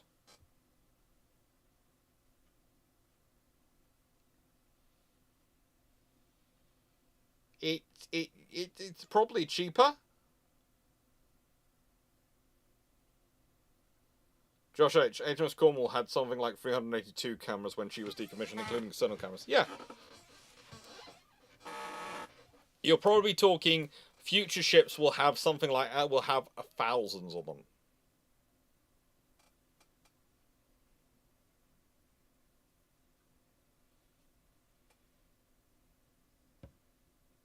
Emission control is a very big thing, yeah.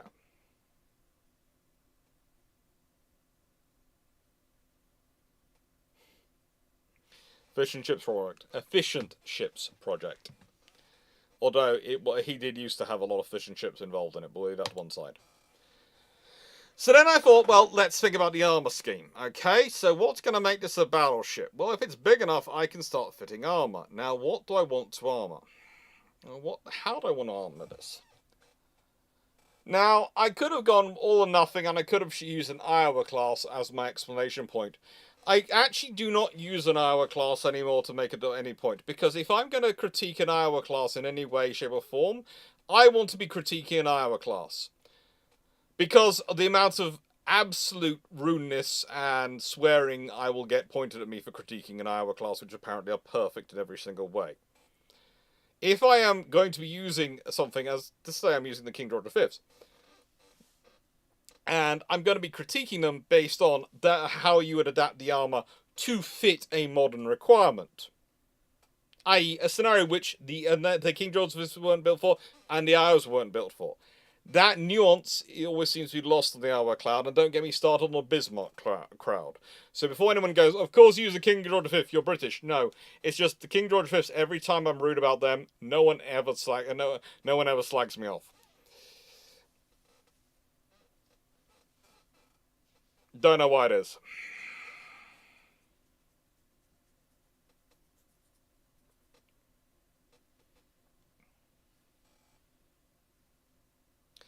Now, here is how you... One of the interesting things about the King George V that always interested me was they literally have their armor belt built on the outside of the hull because it's easier to replace.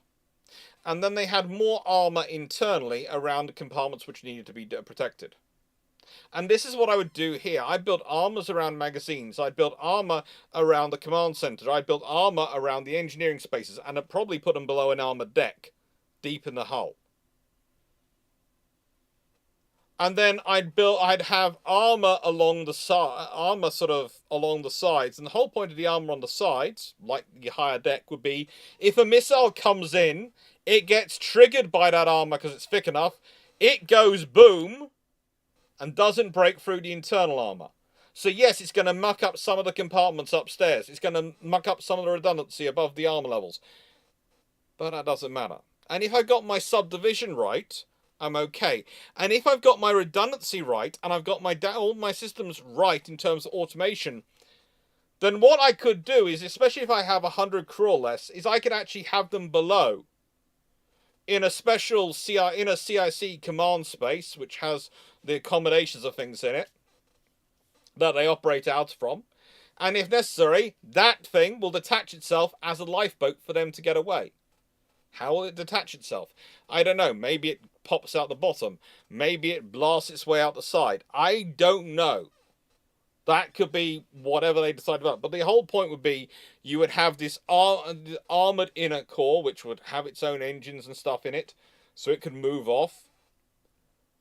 And it would be able to, they would be able to disappear and get out from their sinking, damaged ship and go away.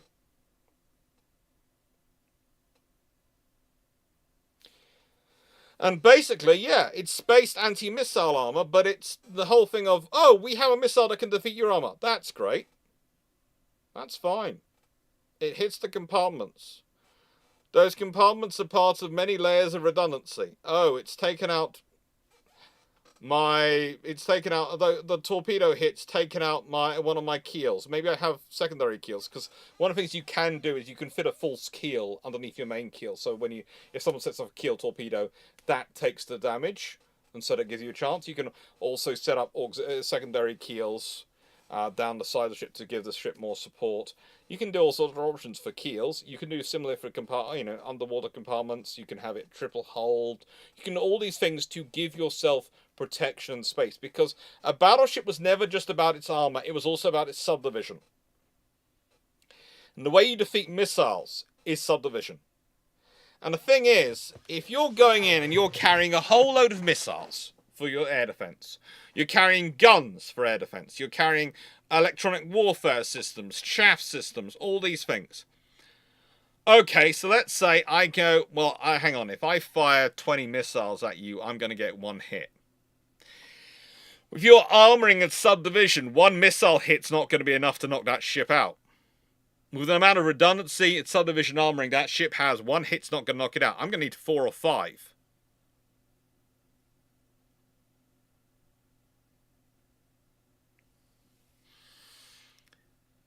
And, yeah. The point is then, okay, fine. So I can guarantee a 1 in 30 chance of hitting. Okay, I need to get 5 hits. I need to fire 150 missiles at this ship.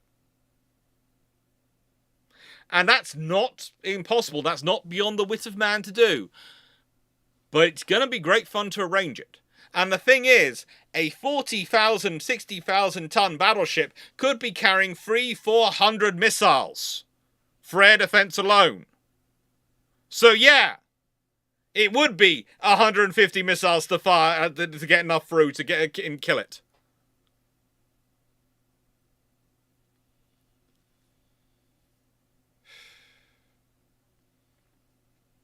And thank you, Funny Bike One. As an American, I give you grace to critique and point out weaknesses. Thank you. But the trouble is, there's things you learn as you go on in this thing and doing these videos. One of them is, the question is, does the topic, is it going to add anything to the topic if I do it that way? And so therefore, is it worthwhile me engaging those particular people? If not, then what's the point? Have fun. And yes, Knight 6831, there is an argument that what we're building is an arsenal ship. It's a combination between an arsenal ship, an Absalom class, a battleship in terms of its armor, and probably in terms of its guns, we'll talk about that when we get to the armament, and a modern cruiser. But why wouldn't it be? Why is it that the moment we talk about battleships, people presume that idea hasn't evolved since 1920, and yet all the others have? The destroyer of today is not the destroyer of 1920. The cruiser of today is not the cruiser of 1920. The frigate of today didn't even exist because we didn't call things frigates in 1920. So why, in 2025, is the battleship got to be exactly the same as it was in 1920? to be a battleship. Why?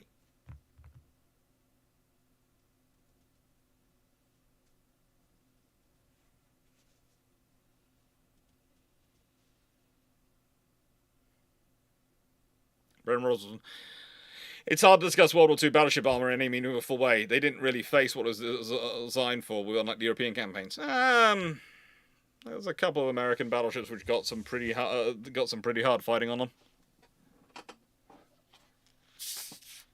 And the thing is, once we start to think this stuff through, and start to think about that, it suddenly starts to make a lot of sense for a very much a fast battleship. This is very much more a fast battleship line of going to go. It is sort of battle cruiser, one word, but fast battleship as well.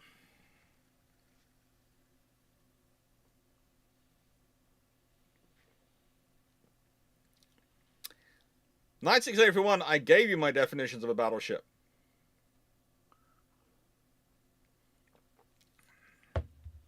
We talked about them, that was the entire first mission, outlining their missions. I define ships often by their mission. That's what I work with.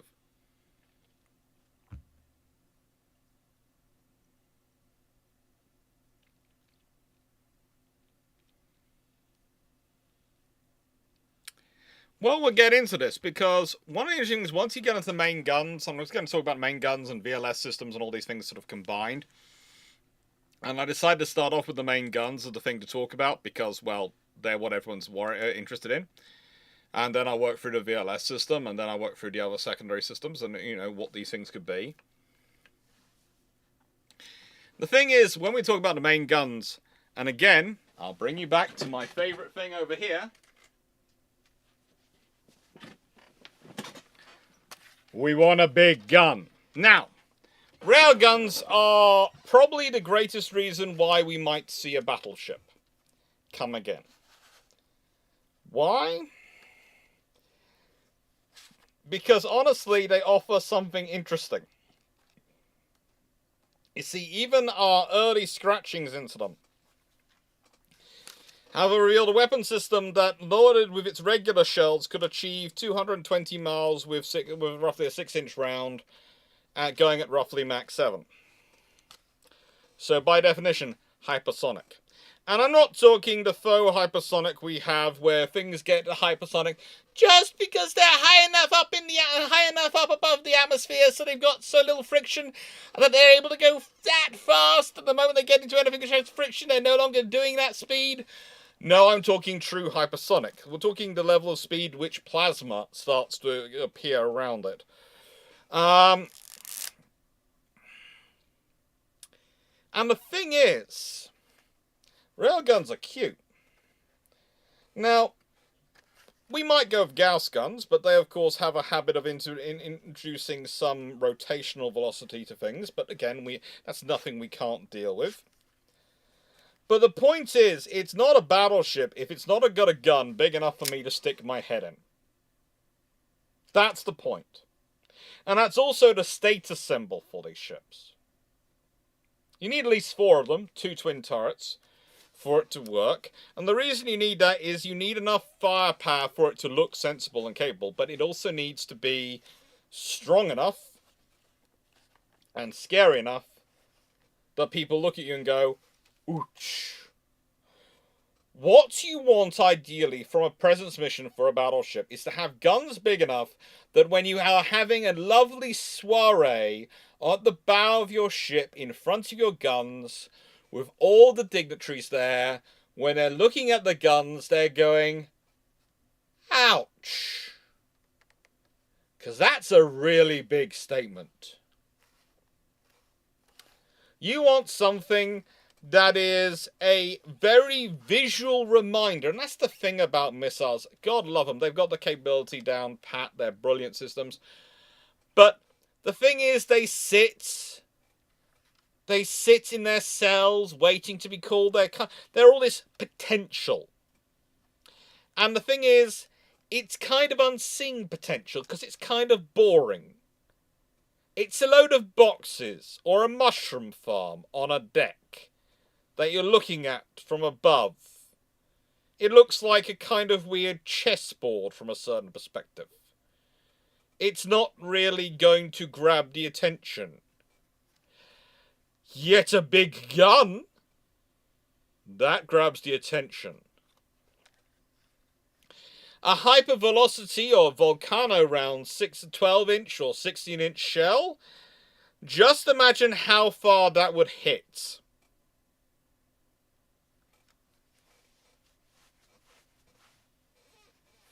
And yes, a 40 to 50, between a 40 and 60 ton, 1,000-ton vessel, you're going to have the energy plant to run these things.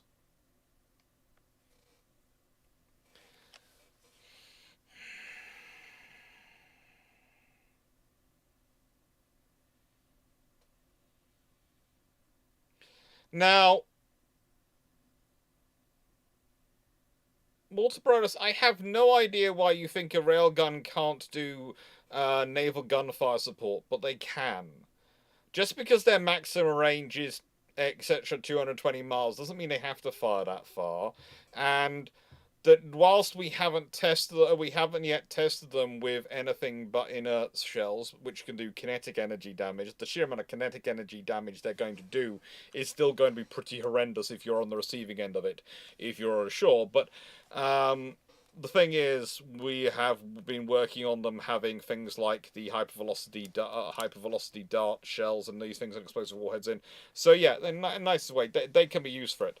The main trouble we have with railguns, and is power consumption, and is the wearing of the copper rails, and the wearing out of the copper. That's the main trouble we have with railguns, which we're having to work on. It's the metallurgy. So these things are things which we're working on and we're going to be working on. Now, railguns are not as visible as they were a few years ago when they are heavily investing in them, but they are still being heavily worked on.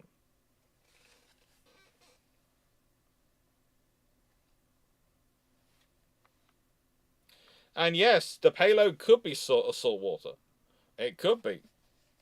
As a kinetic weapon, but you don't need to. You can do all sorts of things.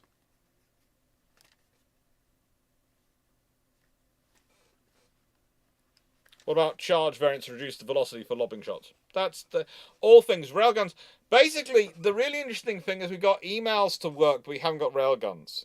Emails are basically railguns, but for aircraft as catapults. And we do all sorts of graduated things with them to get them to work. So this is the point. When people tell me railguns can't be made to work, I look at them and go, well, what about an email system and a maglev? And they're going, well, those are different. They're not. They're fundamentally the same idea. Railguns are very cheap and very sustainable fire. They're in the development phase, so they look really expensive at the moment, but this is the trouble, Walter Brodus. The example I tend to give is the Type 45 destroyer, right? So the Royal Navy was funding them based on the idea of buying 12. They got 6, which meant they cost $6 billion for 6 destroyers, which is why they're called billion-pound destroyers. This is despite the fact that the actual unit price was $400 million or less. If they got the next 6, they would have averaged roughly $200 million a unit. So you would have paid $7.2 billion for 12 rather than $6 billion for 6. In which case, you would have had they would have been a lot. It would have been worked out at roughly $600 million per destroyer rather than £1 billion per destroyer. And this is the thing. At the moment, the emails look emails, railguns, all these things look very expensive because there are so few of them in service. And because most of the money is going on research and development to develop them. And to develop something which is as reliable as the thing they're going to replace. And that's not going to be cheap. It just isn't. So they're going to look extortionate. And this is what happens. It's like the amount of articles I'm seeing lately talking about the age of the Royal Navy ballistic missile submarine force. And they keep saying, it's terrible, they're so old, they're so overused, they're so old. And you go, yeah, that's why we're building the next class of them. They got delayed, though, because of issues with the Astute program, because someone changed their mind about what they wanted the Astute to do. About 10 years ago. And these things all add up to delays. So yes, the SCB, but we're replacing them as soon as we can. We have new ones coming. And it's the same when we're talking about these systems.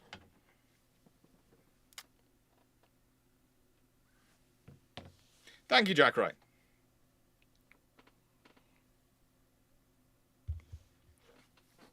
Josh H. Type 26 is another example. Would have been 11 billion for 13 or currently 9 billion for 8. Yeah, it gets worse. It gets worse as we get older. And Josh H, it gets worse as we get older. Actually, it's not even 11 billion, 9 billion for 8. You have to remember sometimes people include the sums which are paid to the yards to build slowly, included in the contract price. So, honestly, it wouldn't cost us that much. Oh.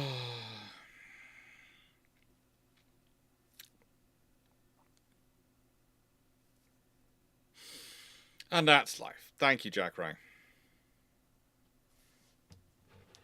Economy of scale helps a lot of cost. Remember, you can always point out Canada's procurement and laugh at us. And the he-fish, I wouldn't be that cruel. Plus, in the nicest way, I know Canadian history. I know what happens every time you go to war. The Geneva Conventions gets thicker. Okay? I have no desire to piss off the world's friendliest peacetime nation because of what they do to people in wartime. I'm going to keep quiet when it comes to Canada. Unless I have a Canadian with me to act as human shield.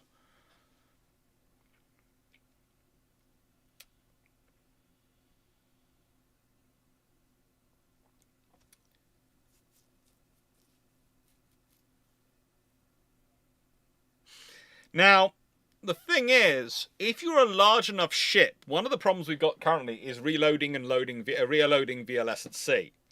Well, if you're a large enough ship, you could actually have your own loading system.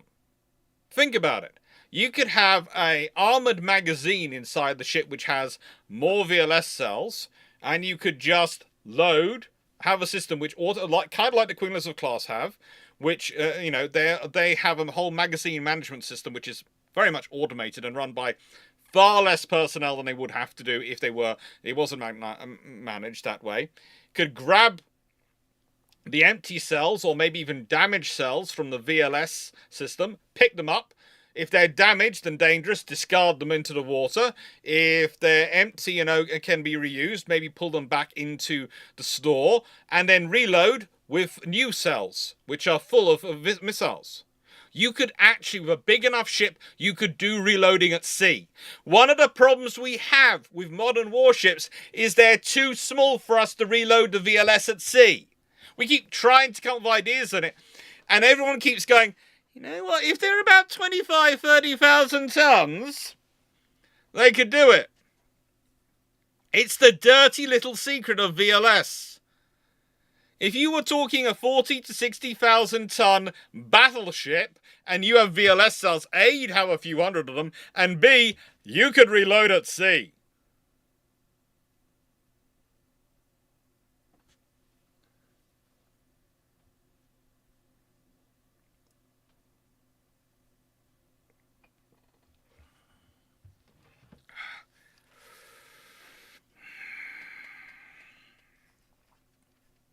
And that's the thing. And it's amazing once you started thinking about it. And once I started thinking about this, the amount of issues which are big issues today, issues we have to deal with as modern navies, modern nations, start to be made easier. This ship's got the space for redundancy of components. This ship's got the space for reloading VLS. This ship's got the space for being able to do as many of these operations as you want, but also you could really cut the crew down.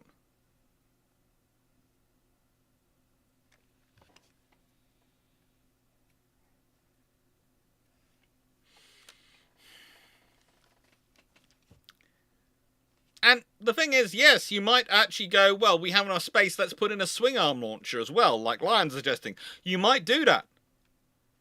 But you also might not. There was someone talking the other day, why can't we reload VLS from underneath? And I was thinking about it going, well, honestly, you can't because of the depth in the hull.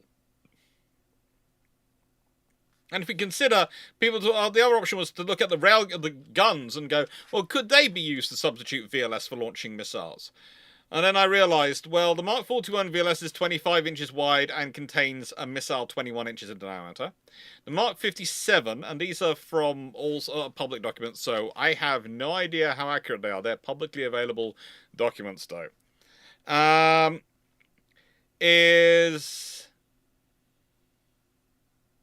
28 inches wide and contains missiles 25 inches in diameter. Although I think I've put 18 there. Let me just check that. I think I've done that. I've typed 1 instead of 2. This is how you can tell I do my own PowerPoints, because they have spelling mistakes and all sorts of weird issues. Oh, good lord. I should really get AI to do it. Nah. It would never do it would never do them as bad as I am.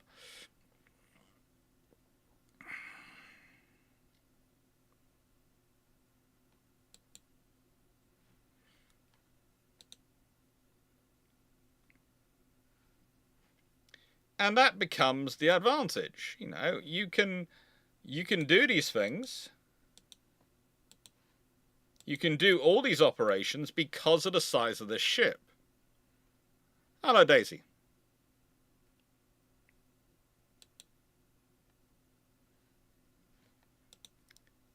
Oh. Frigate. Frigate. Updating it made it go. Disappear. Ah, well.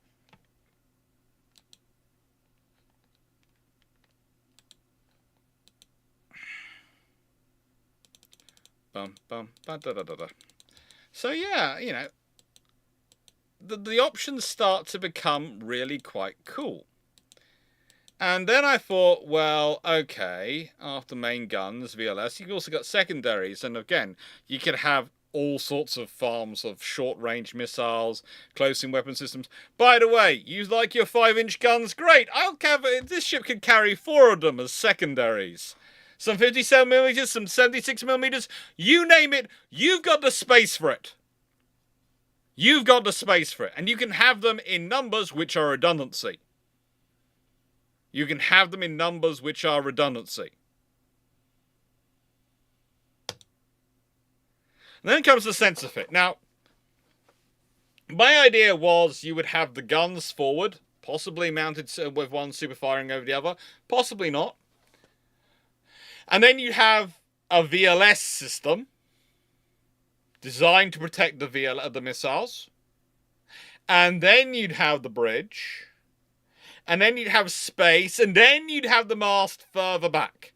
So even though railguns don't create the same problems as traditional battleship guns, you keep the sensors as far away from the big bang things as possible.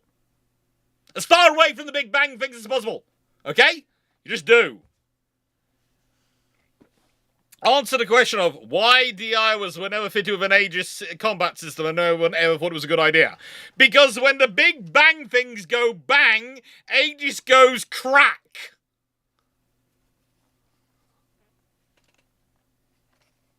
It's just not good. But the other thing is, you could have a lot of distributed sensors.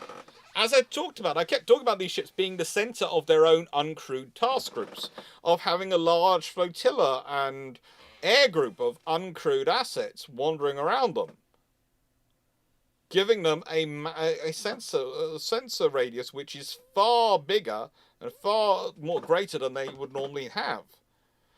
And then you've got the thing of the sheer power plant they'd have.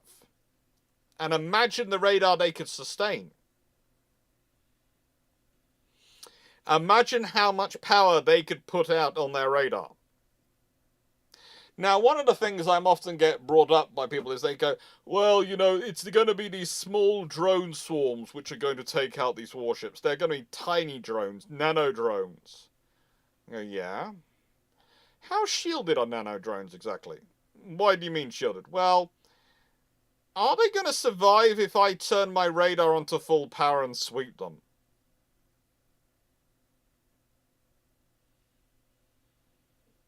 That's an honest question. Because when you start to consider the sheer amounts of energy which can come out of that radar at the top there, that lovely radar at the top of this Type 45, or even the radar at the back, but especially the one at the top, the little radar dome, you start to realize a nano drone might have a small problem. It might get fried alive by radio energy at about 100 or so miles. Now, stealth, you might want a little bit of stealth, but honestly, once you're going for a 60,000-ton battleship, it's more stealth features rather than a stealth ship. It's designed to minimize its radar return, but it's not going to be invisible.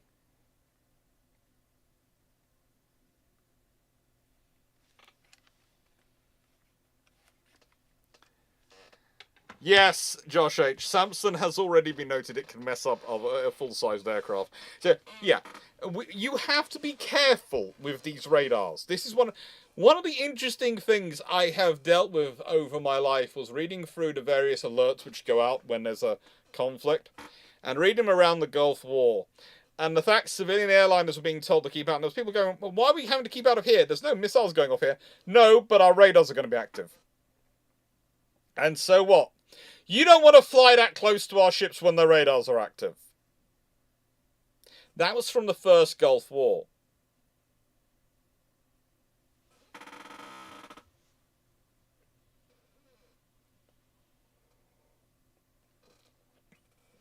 These are the discussions I have with friends. This is one of the reasons why I never claim to be a normal person.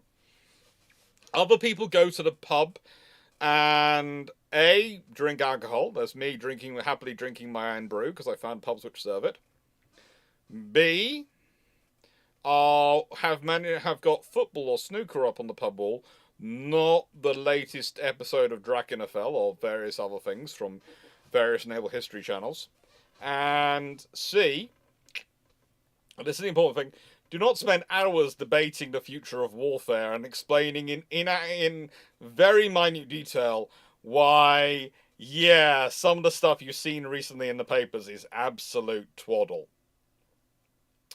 Fun one, by the way. Whilst I have said battleships can go anywhere alone, I'm not sure someone's going to point out, but there was an article in the Telegraph or the Times, whichever one, where they said they were worried about the HMS Prince of Wales going to the Far East and whether she would be okay going past the Houthis. Well, A, she's loaded with F-35s. B, she has a Type 45 with her. C, she'll have a Type 23 with her. And D, that is a task group which has enough firepower to wipe out the Houthis. An American carrier battle group is frankly overkill. A British carrier battle group will do it. I did love it. They was going, well, she's only got 3 phalanx. She could be overloaded.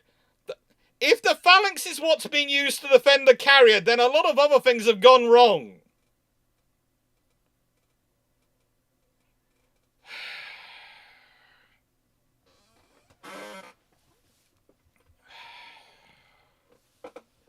But seriously, you get these serious articles in newspapers, and then you have to answer you have people asking you these questions if you're like me and you teach this stuff, and you have to spend time explaining. Well, what they've done is they've picked up a report from someone who's literally done the analysis based on the aircraft carrier in the worst case scenario that both its escorts have been sunk, its escorting submarines gone, its air groups entirely gone, what could happen to it, and they are giving you that report which someone's probably written as a butt covering exercise for what happens in that circumstance, with no context. Or rather, that was supposed to be written by someone as a report so that it was available. So if someone had a bright idea and said, hang on, why don't we deploy the carrier solo? Because then we can save money. Someone's got the report to go, here, this is why carriers travel with a battle group. Read it and cry in a corner, you ignorant piece of shit.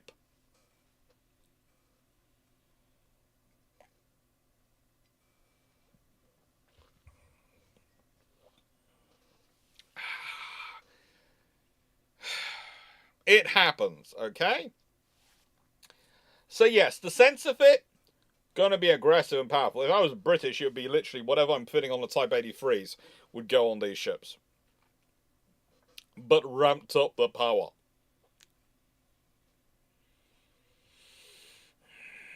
Because it works. Because it's useful. And because, ultimately, the other thing you can do with these ships, because they are so big and because they have the sensors they have, you could set them in an area which has a high risk of conflict.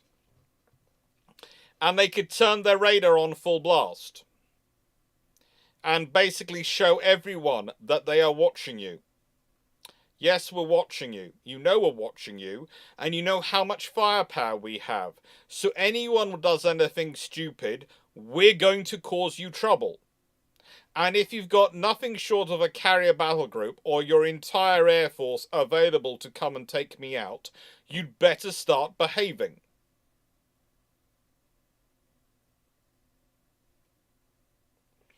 And this is the thing. These ships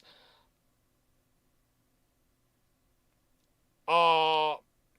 we're talking about massive assets with lots of redundant power. That gives them even more advantage because, as I said, I'm talking about them having 4 power systems. Queen Elizabeth class has 2.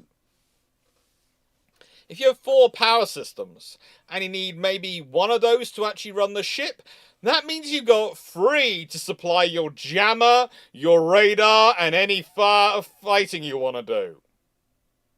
Okay?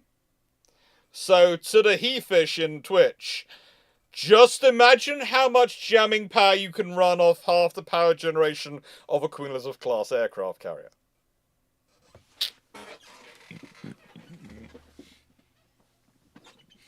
And that is the point about battleships when it comes to conflict management and naval diplomacy.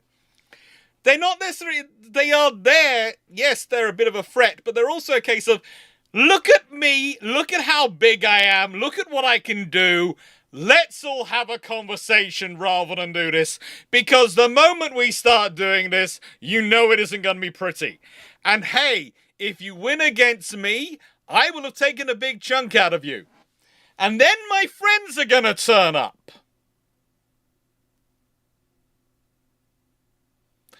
My friends are going to turn up.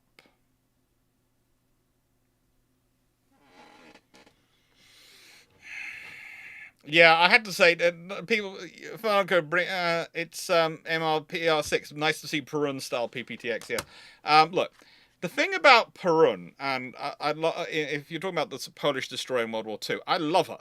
I covered her in my book, Tribals, Battles, and Darings. She was with tribal class destroyers, and they spent the entire night harassing the Bismarck and trying to sink it. They basically took the operation of, all night, we will keep that crew awake and tormented. And they did. So it wasn't just the Polish vessel alone. It was 4 Royal Navy destroyers and the Polish vessel having fun. They did all night. It was cruelty in some ways. Oh, Perrin the YouTuber. Sorry. I've got, since I heard Habitual Line Crosser talk about Pirun, I've got it on the mind because he talked about Pirun but didn't mention the tribals. And as I've written the book on the tribals, I find it annoying when they get forgotten.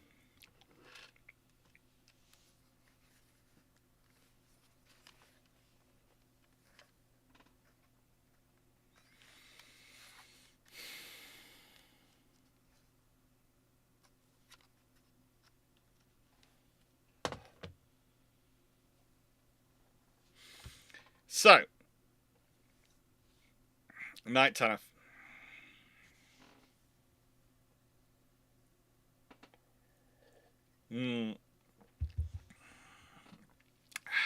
Pretty much. Probably the moon sounds a bit close. Maybe powerful enough it gets a radar return off Saturn. Oh, we can always hope. And then we get to deployable assets. Now, I've talked about these a lot, but I was inspired by this, and I went to Navy Lookout because I knew they had this great graphic, and I apologize because I didn't ask permission to use it, but I've used it. And I'm going to say, please go look at Navy Lookout's website because they got really great content. If you haven't already seen it, go look at it, okay? But deployable assets. This is their thing for the Type 26 frigates, possible mission bay configurations. And this is the point. You can have a wonderful mission bay and hangar on this ship. You could have it so you could take a standard 3 medium helicopters, i.e. Merlin-size helicopters for ASW, plus a dozen UAVs, plus some USVs, that's uncrewed surface vessels, and some UUVs, uncrewed underwater vessels, and, you know, containers, and also you would have a really great flexible space that you could use and load up as you needed it. Add in, you know, some 3D printing for things like this, like expendables like sonobuoys, etc.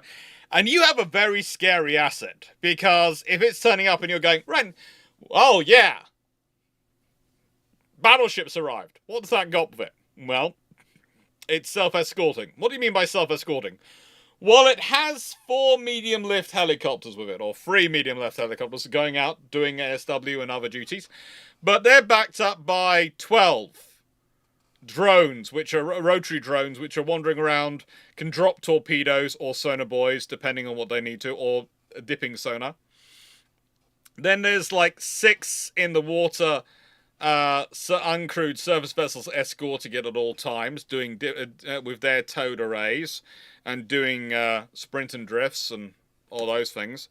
And yeah, on top of that, there's a couple in the water which are armed to the teeth with machine guns and things in case anyone tries to get a small boat close by. It ain't getting close by. It's going to get engaged by these vessels and seriously wrecked long before they get there. And it's got a couple of drones in the air which are providing overwatch with airborne early warning. And it's got this. You can just go through listing it off, and you just watch the person going. So what you're saying is that this isn't a battleship so much as a task group which has one very large ship at its center, but a whole smorgasbord of little vessels and little craft all around it doing nasty things. Yep.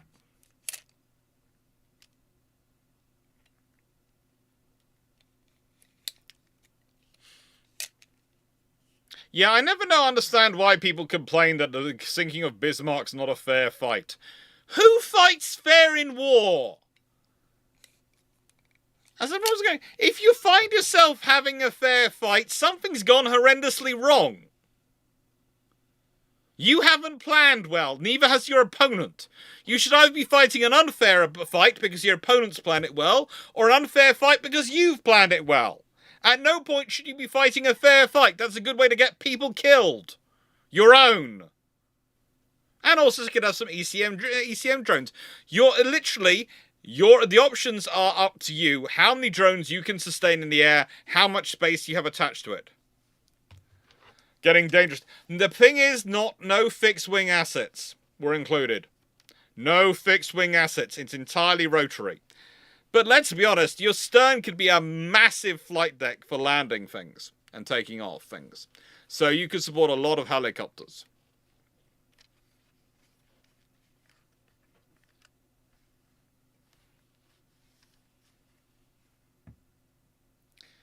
Both sides, would railguns be positioned in a super firing arrangement or one fore and aft? I'd prefer them in a super firing arrangement forward, but you might also have them on the deck forward. But I think you'd have the flight deck aft, so I think they'd all be forward for the railguns.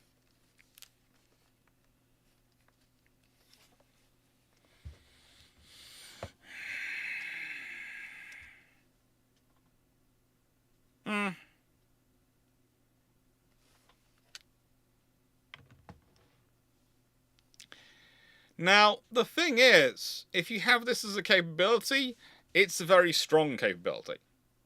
You know, it's the sort of thing which, honestly, nations should probably be looking into, as said, because we are looking at peer-on-peer conflicts. The battleship going away, in many ways, is a symptom of the world we've lived in.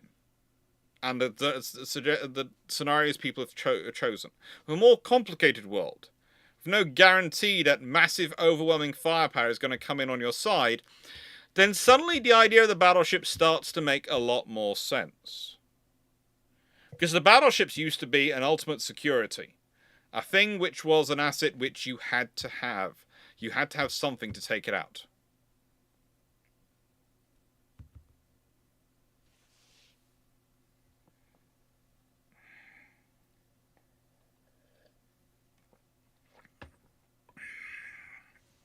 And this is the point, really.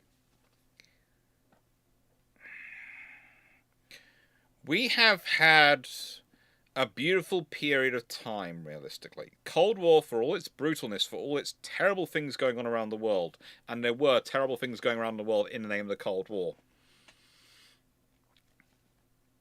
was actually a time of relative peace on a global scale.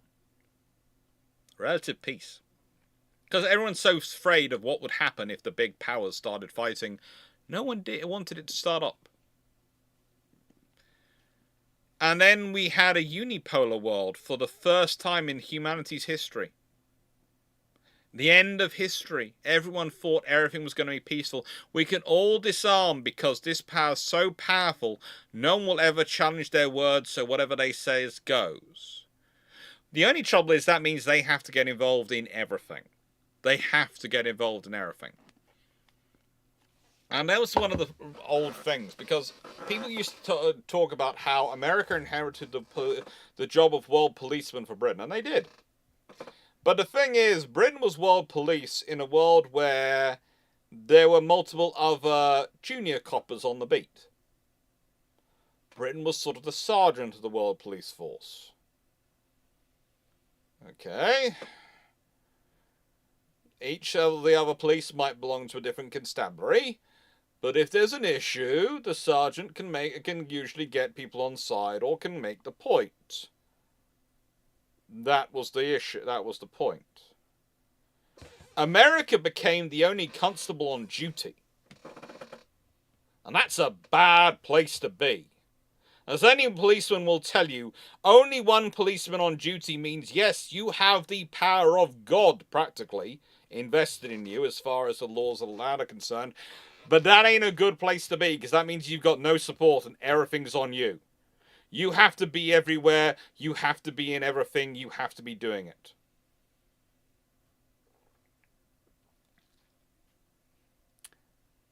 And now we're in this. Now we're in a world where America doesn't feel like that situation anymore. And arguably, the reason we're in that situation is because there's been a lack of investment in defense spending by those other powers. And by some powers who actively want to challenge, they're not the position of the policeman. They don't want to take on the role of the policeman. Please don't get me wrong. No one wants to take on that cost. But they don't want a policeman to stop them doing what they're doing. Think of them more as businessmen with special interests. Very special interests. Think of them as businessmen with those interests. They would rather the policemen take no interest and no attention to what they're doing. And that's the problem. And the battleship disappearing was in a way a symptom of this, because no one was building battleships, so no one built them. And then everyone's impression of the battleship got stuck in the past, and as something which only major powers had. Whereas if we look in the past, powers that had battleships were quite large. There were quite a number of powers which had them. Argentina, Brazil, Chile, Ottoman Empire, then Turkey, Greece, all interested in these ships. Italy, Austria-Hungary, Spain,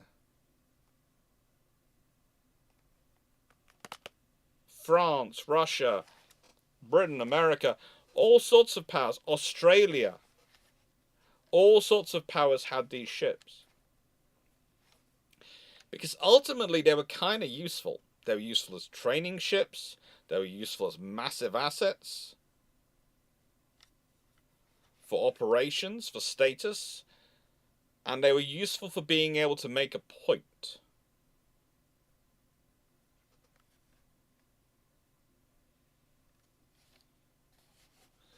And the thing is, having a battleship meant you could police your own area. You could police your own area. And whilst a carrier battle group is so much more flexible than a battleship, I'm not claiming that a carrier battleship will beat a carrier battle group or anything like that. I do admit that a carrier battleship task group under this scenario of a modern battleship would be a very scary thing. A very, very scary thing.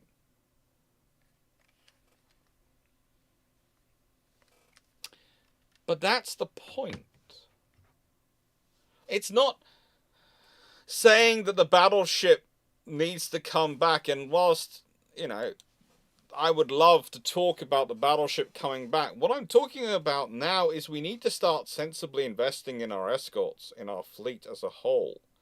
I'd love to see a 40 to 60,000 ton large surface combatant come back into service. I think they could be usefully included. But I think you're going to face several hurdles. One of them is the actual production of missiles. A very real argument against this is the fact that we don't have enough missiles to actually fully equip one of these things. I mean, seriously, one of these battleships would carry probably more missiles than the entire Royal Navy surface fleet currently. I'm not joking. Similarly for the French and possibly for the Italians. One ship. We talk about arsenal ships. Frigate, you need a battleship would do it. An arsenal ship would overwhelm them.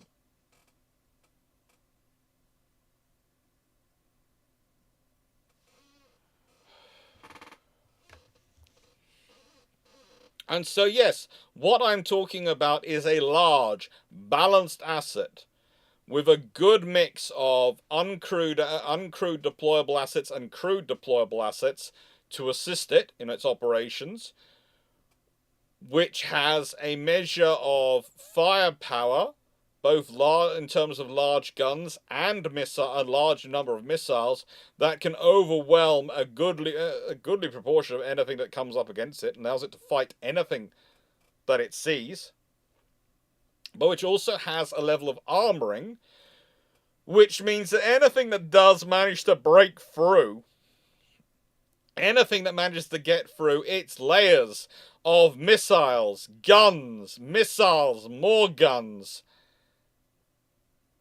then has to overwhelm its subdivision armor to achieve an absolute killing blow.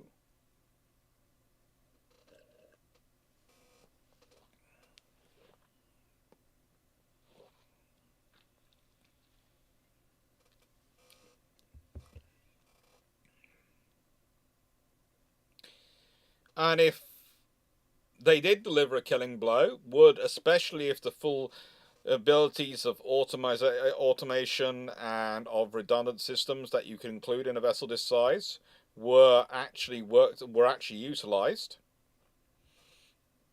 you could possibly have it so that the crew could all get away safe. And then you haven't lost any personnel.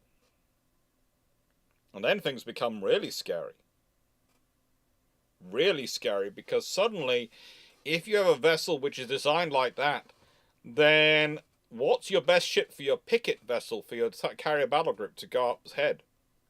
What's the vessel which is going to provide fire support for your amphibious task group when it's inshore? Yes, you know this ship. Yes, you know where it is. Yes, it's blasting away. But it's got a lot of firepower for you to get through, and if you do get through that, then I don't lose any people. And that's a major criteria. A major criteria for modern operations. Because whilst we will accept losses, if we have to, we prefer not to have any. And it's been that way for hundreds of years. Honestly. You might like to think that people back in the past were more callous more callous than we are, something about that. But it's the same. It's always been the same. You don't go into war looking to take casualties, looking to lose lives. You go to war hoping to win. And at the smallest cost you possibly can. Preferably nothing, if you can get away with it.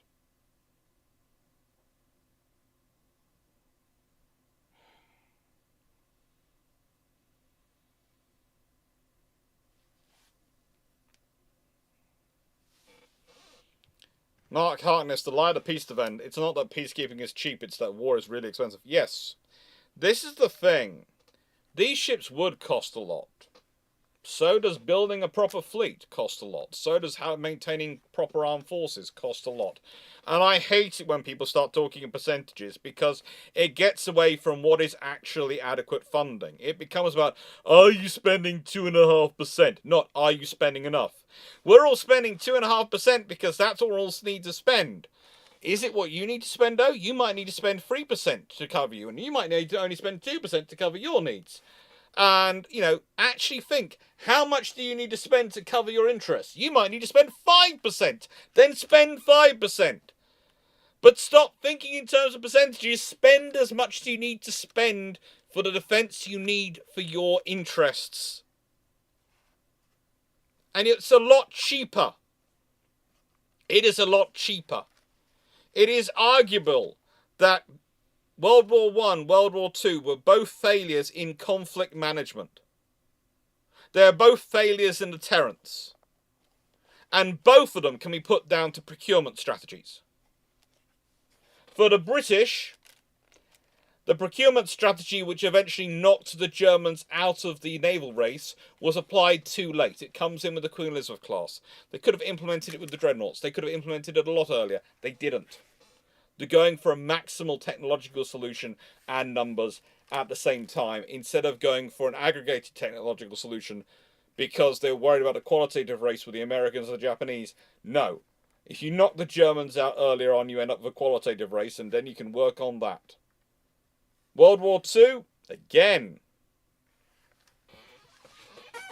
The Washington Naval Treaty, the London Naval Treaty, all these treaties which are supposed to provide peace through disarmament.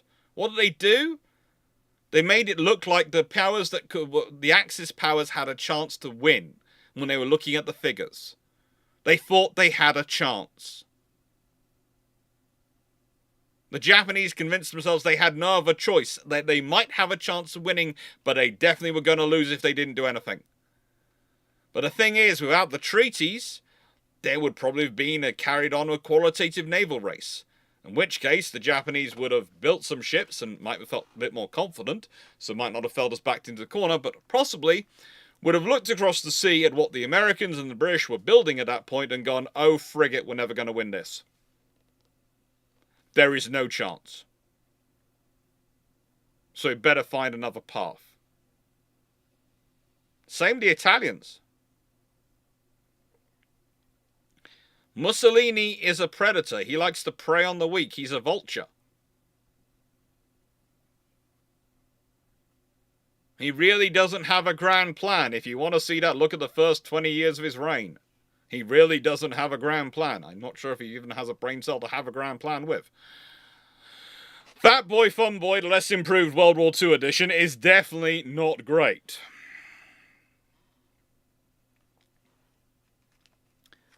But,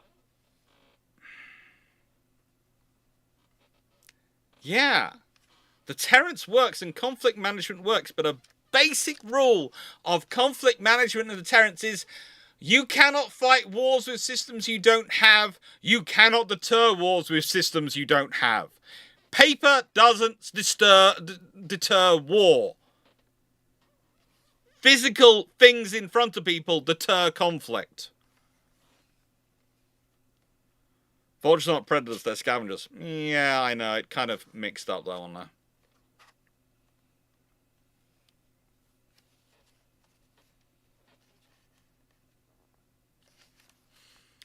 And so that's the reality. That's what we're talking about. When we're talking about, say, you want to build a battleship today, that's what we're talking about. We're talking about investing. We're talking about building ships big enough to have redundancy and the issues that plague a lot of modern ships dealt with because of sheer size. But is that going to be cheap? Probably not. Is it cheaper to build these sorts of things than have a war? Yes. And if you end up having a war anyway, then you have these systems to help fight it, so you're in a better position. That's the really weird thing. If you don't build something to try and keep peace, and you end up with war, then you don't have it. But if you build something to try and keep peace, and you then have war, you have the system to fight the war with.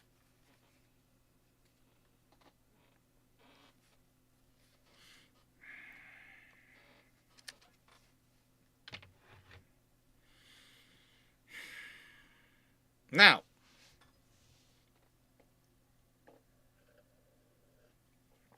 I'm going to do questions for roughly 20 minutes. And then I'm going to take a quick break, and then I'll pop up on Discord and answer any more questions people have on Discord. So it's our Q&A time. Okay?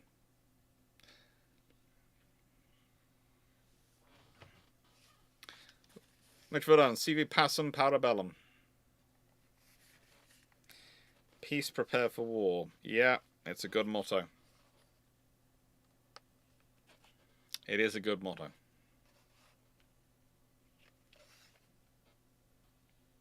William ZK, the issue I see is that the kind of hypersonic missiles that are possible now, or even supersonic missiles in widespread service, could destroy such a battleship.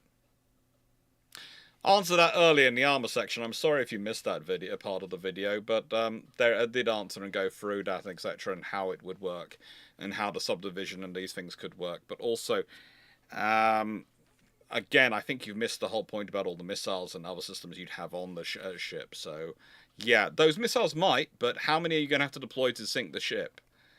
And that basically works for any ship out there. So, if you're going to take the policy, you're always going to get sunk by something, then there's no point in having any ships at all, and you might as well just not have a navy, and then just give up. That's it, you know. The moment, you know, it could be sunk by a hypersonic, yes, but how many hypersonics are you going to have to aim at the thing to sink it? How expensive are those hypersonics?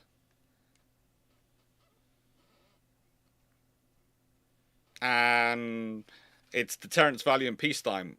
When you can't, and you know, you can only sink it when you declare war. If you don't declare war and you fire missiles at it, that kind of starts a war anyway. So you now find yourself in a shooting war with someone. That's a problem. If you were trying to avoid a war. But again, as pointed out in the armor section, if you have the right amount of right armor, right armoring, the right subdivision, all these things, yes, a hypersonic is going to do damage. Will it cripple the ship? Probably not. It might take several to cripple it. But again, as said, I did go into all the detail in the armor section.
Now let's see. Priest superior firepower. Yeah. Better be a soldier in a gun than the gun and war. Yeah.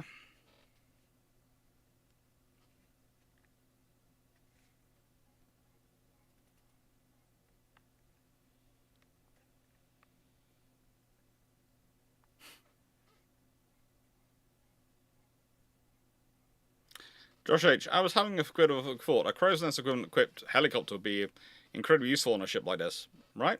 Yeah, and the British are planning to fit them onto... crow's nest is planning to be turned into a uncrewed system, which I wrote a paper about years ago. And it's going to be fit on into an uncrewed rotary asset, probably. Maybe a fling wing asset, but probably a rotary asset. And again, you could operate that from this. It's got a large enough facility.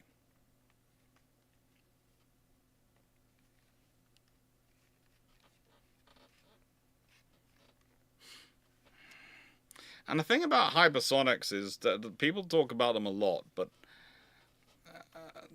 there's a difference between some of the hypersonics we talk about today to the most some of the threats, which is, as I said earlier, hypersonics which just achieve hypersonic when they're at this point in their trajectory before they come down, when they're outside the atmosphere, aren't really hypersonics. And they're also not something we haven't been dealing with for a long time, because they're basically following a ballistic missile path on a ballistic track, and they are achieving hypersonics at that point. When we're talking about missiles which will go the whole way at hypersonic speeds at low altitude, yeah, they're going to be difficult to deal with, but they're also probably going to show up like a big balloon on a Doppler radar system. Now, Doppler isn't necessarily enough for targeting, but a Doppler can be enough to give you fairly a decent warning of such a missile coming in, and then you can do countermeasures. You have to remember again that a missile like that cannot make that fine adjustments. It's very, very slight adjustments. But the trouble is also, if they've got enough plasma coming up around them, it's going to make communications data for them, targeting data for them to coming in very difficult. And so, yeah, hypersonics, they are something which are very much a potential future threat. They really are. But I think we're talking, when we talk about them being almost an everyday, that'll get sunk by hypersonics, I don't see that happening immediately. Or at least in the near to appearance.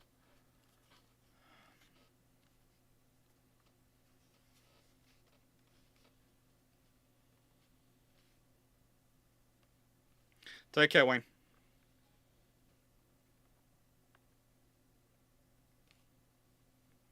Running into a flak burst. Well, yes, but that's the other reason you have the railguns and the other systems. If you do have a missile like that coming in, a hypersonic missile, and you do manage to time a flak burst in front of it so that it runs into it, that's going to shred it. The thing is, where's the wreckage going to stop? And that's the other thing the armor helps you with, because maybe the armor keeps the wreckage out of your ship. And then there's the SM-2, 6, Asta 30s, and all those things as well. Yeah.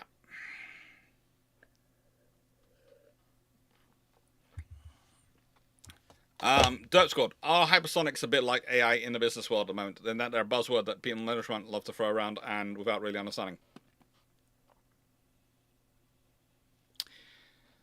I'm usually careful because I presume anyone who's interested enough in the topic to be watching my channel and commenting my channel probably does know what they're talking about, and I can therefore probably have a reasoned debate with them about it, a discussion with them about it.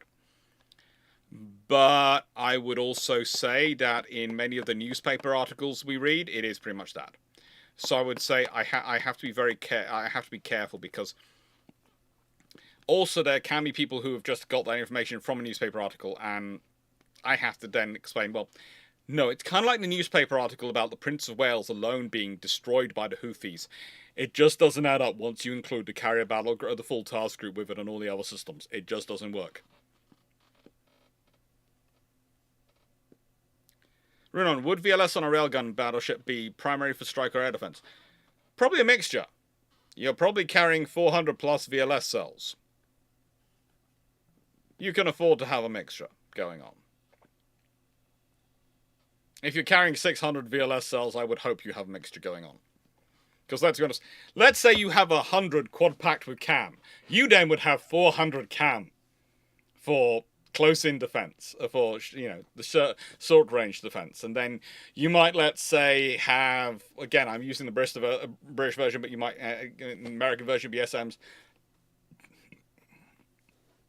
have 300 loaded with Asta 45 or whatever you're talking about, the longest range Asta with. And then you might have the remainder loaded with Tomahawk or whatever, Scalp ER or whatever the system you decide to go with. And then and maybe probably have some naval strike missiles and all these things added on as well, because you have the space for it. The big trouble with hypersonics is their turning radius. It really is.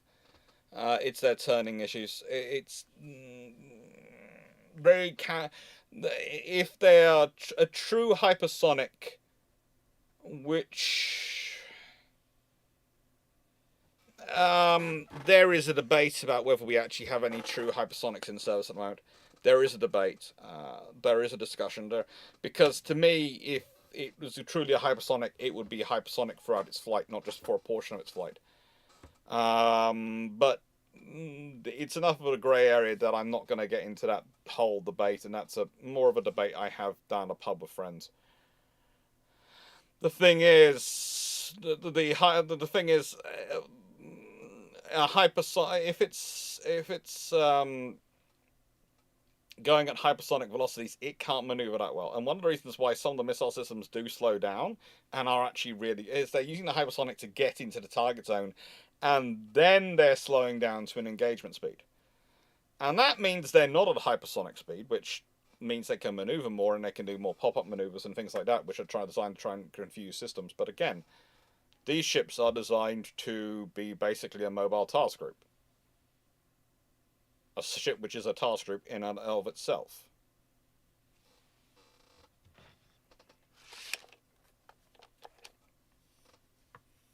That's their advantage. That's their capability.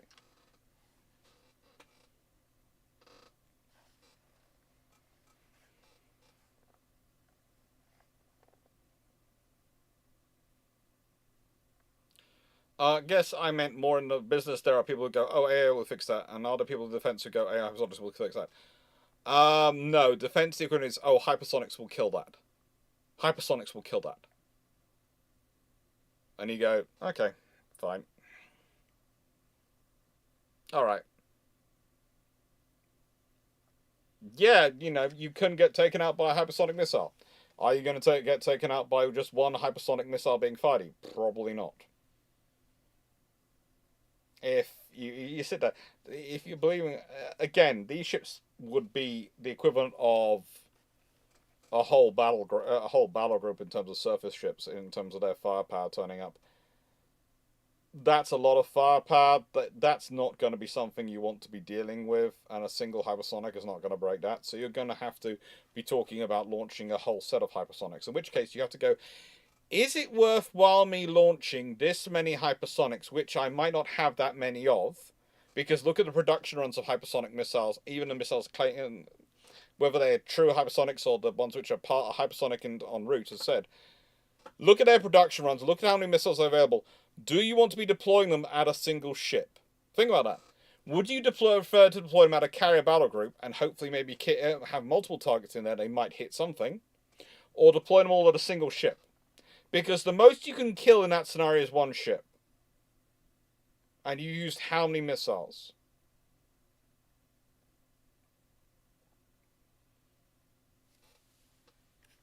And Edward Green offer energy weapons, if they can get them going, we're seriously good at taking out hypersonic missiles. Yeah, that is the interesting thing. There is this thing called Dragonfire, which I don't think has been fitted to HMS Dragon yet in the Royal Navy, and a few other systems like that around, which are frankly quite scary for what they potentially could bring about. They are quite scary for what they could potentially bring about.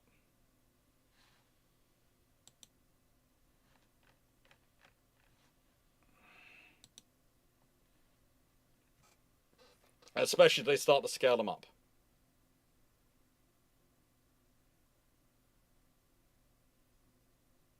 Combined arms do, Leo Gazeva. They do.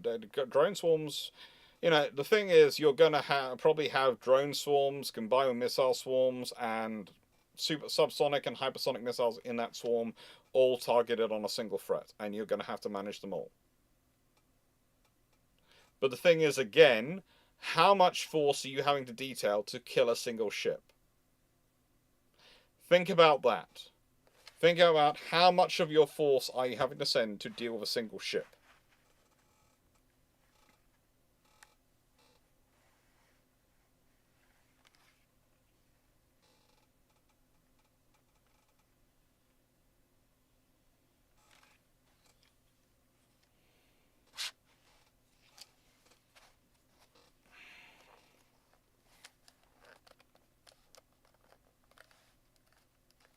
Yeah.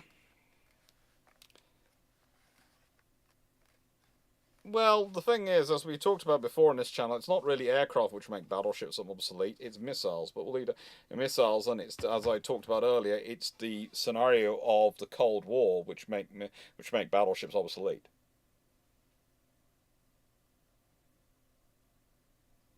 It's different in history. It's different once you. Well, again, you always have to remember that the first ride of history tends to be written by journalists. And we have this idea that there was this golden age of journalism where they had all the time in the world to do these sort of things. And there were specialist journalists who would write them. But the trouble is, the front page articles very rarely went to the specialist journalists. They went to the people who were good at writing a headline and giving people a nice story. Whether that story was the truth or not doesn't matter. Well, let me put it this way. Whether that story was the whole and accurate truth or a compelling story made up of enough facts that it was a version of the truth is a different matter.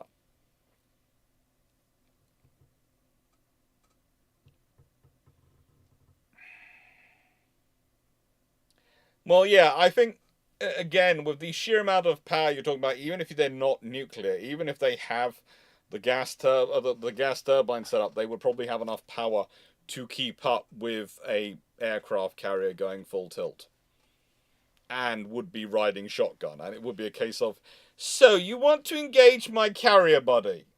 Really?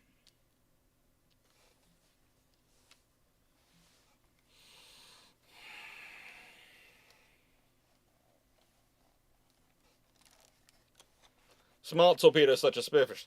Well, yes, the torpedoes are worrying, Edward Green. They really are. Torpedoes are scary systems, but as I've talked about tonight, there are ways to mitigate that. There have been ways to mitigate that for a long time. It's just deploying them and actually utilizing them. And one of the troubles we've got, I would argue, is that especially since the Cold War, we haven't been building balanced forces. And since the end of the Cold War, it's only got worse.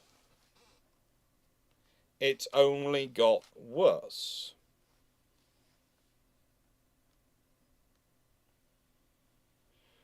Franco, the concept of a modern battleship is, you can kill me, but you'll have nothing left to kill my friends, and they will kill you. To an extent, yes.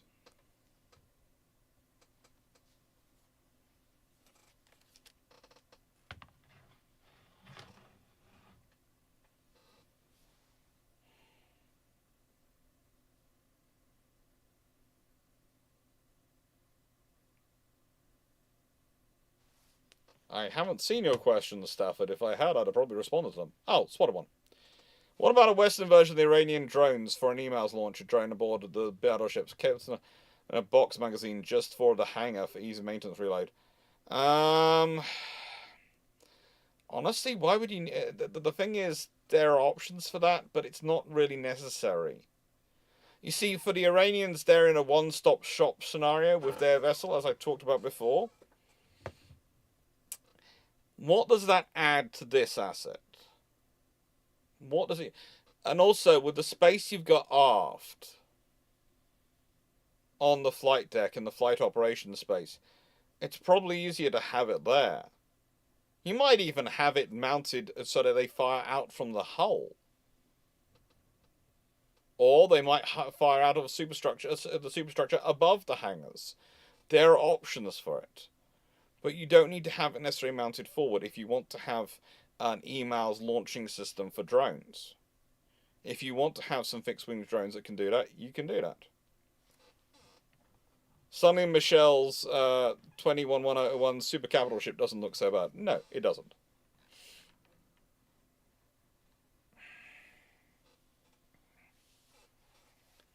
And yes, there's the Starfish, which does like to drop torpedoes near its target. It is good. All these systems are good.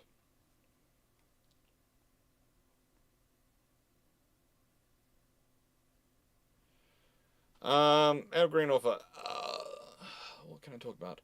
In terms of those, yes, I do know a fair bit about that, and I have been looking at that, and I've been doing fairly well. Very, very well. In fact, there are 5-inch guns which are racking up a lot of kills. One of the problems they have is if it's almost easier if the drones and systems are targeting the warships, then they can leave it to the 5-inch gun. If the drones are targeting merchant ships, that's usually when they have to use a missile to engage a target, engage something which is on a crossing bearing, which is slightly more difficult. Because most of our fire control systems and systems are designed to deal with targets which are systems which are attacking the task group, attacking generally in the direction of the escort of the of the force, and so are designed to deal almost with things which are sort of broadly speaking heading towards us, not heading across from us, which does cause fun. But yeah, if the systems are attacking our ships, the warships seem to be their guns seem to be doing pretty darn well. There's a few good sites where you can find out quite a lot of information about that.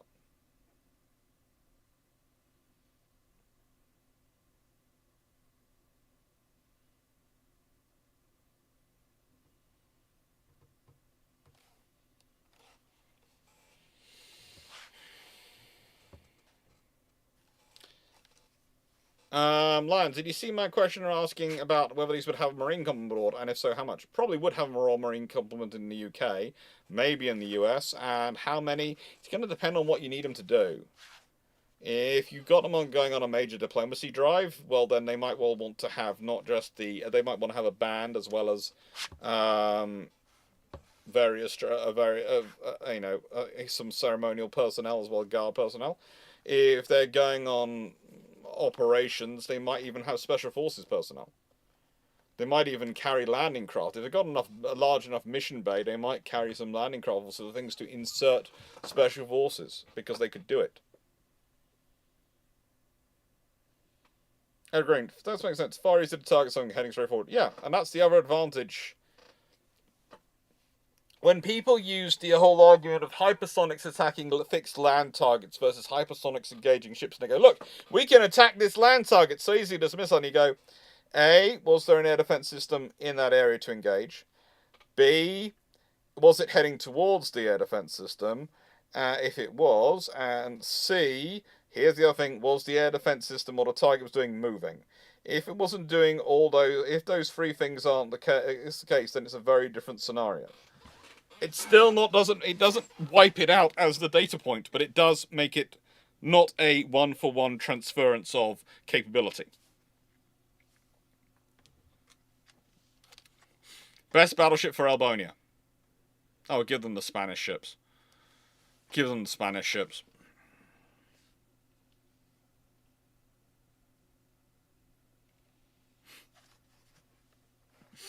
Right then, I'm going to say thank you very much for watching. It's been 3 hours. I'm going to go quickly have a quick comfort break, check on the family, and then I will be on Discord to chat away with you all. If anyone wants to come down to Discord and chat away with me. What have we got next week? Next week we have Sir Walter Raleigh. Tomorrow it's HMS Queen Mary on YouTube. And I'll be on Armchair Admirals on Twitch. Chatting away with Drac and a few others. I'm talking about Gallipoli, I think. And yeah, it's going to be fun. I think that's what I'm doing tomorrow.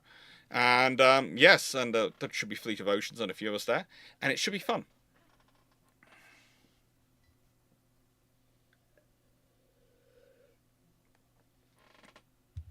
And then on Saturday, if everything goes to plan on Saturday, I'll be doing there'll be a premiere on YouTube on the battles on the battles I've talked about, but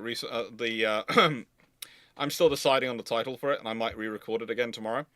The slapstick comedy that we talked of amphibious operations that we were talking about the other day, or rather last Thursday. And there'll be Space Marine 2 probably on Twitch tomorrow evening. And then, of course, Sunday there'll be Brew Ships. Brew Ships will be starting its normal time. The UAD Twitch stream will be starting slightly earlier and finishing slightly earlier because I have to go to the monthly Sunday roast. That's for birthdays. And normally I can afford to run it a bit tight because of my normal, Twitch and these things. But seeing as I'm one of the people who's celebrating their birthdays this month, I have to actually be on time. Even though it is literally taking place 2 minutes up the road. It's 2 minutes up the road, seriously. And to be fair, I walk in at that lovely pub. They smile at me and go, "King size?" "Yeah." "Be at the table in 5 minutes, sir." "Thank you." I love them. They are wonderful. They are wonderful. And also, my dog's named for, Knights of Glayfron, Walter Raleigh.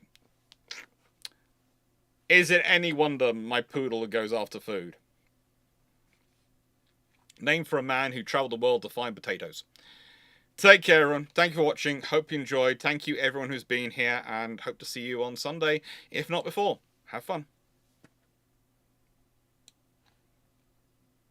Thank you to Mark Harness, DJ40, Jonathan Moon, Michelle, Stafford Thompson, Raptorat, Knight681, Edward Green, John Shea, Ken McGuire, Leah Gazebo, Hayes Gray.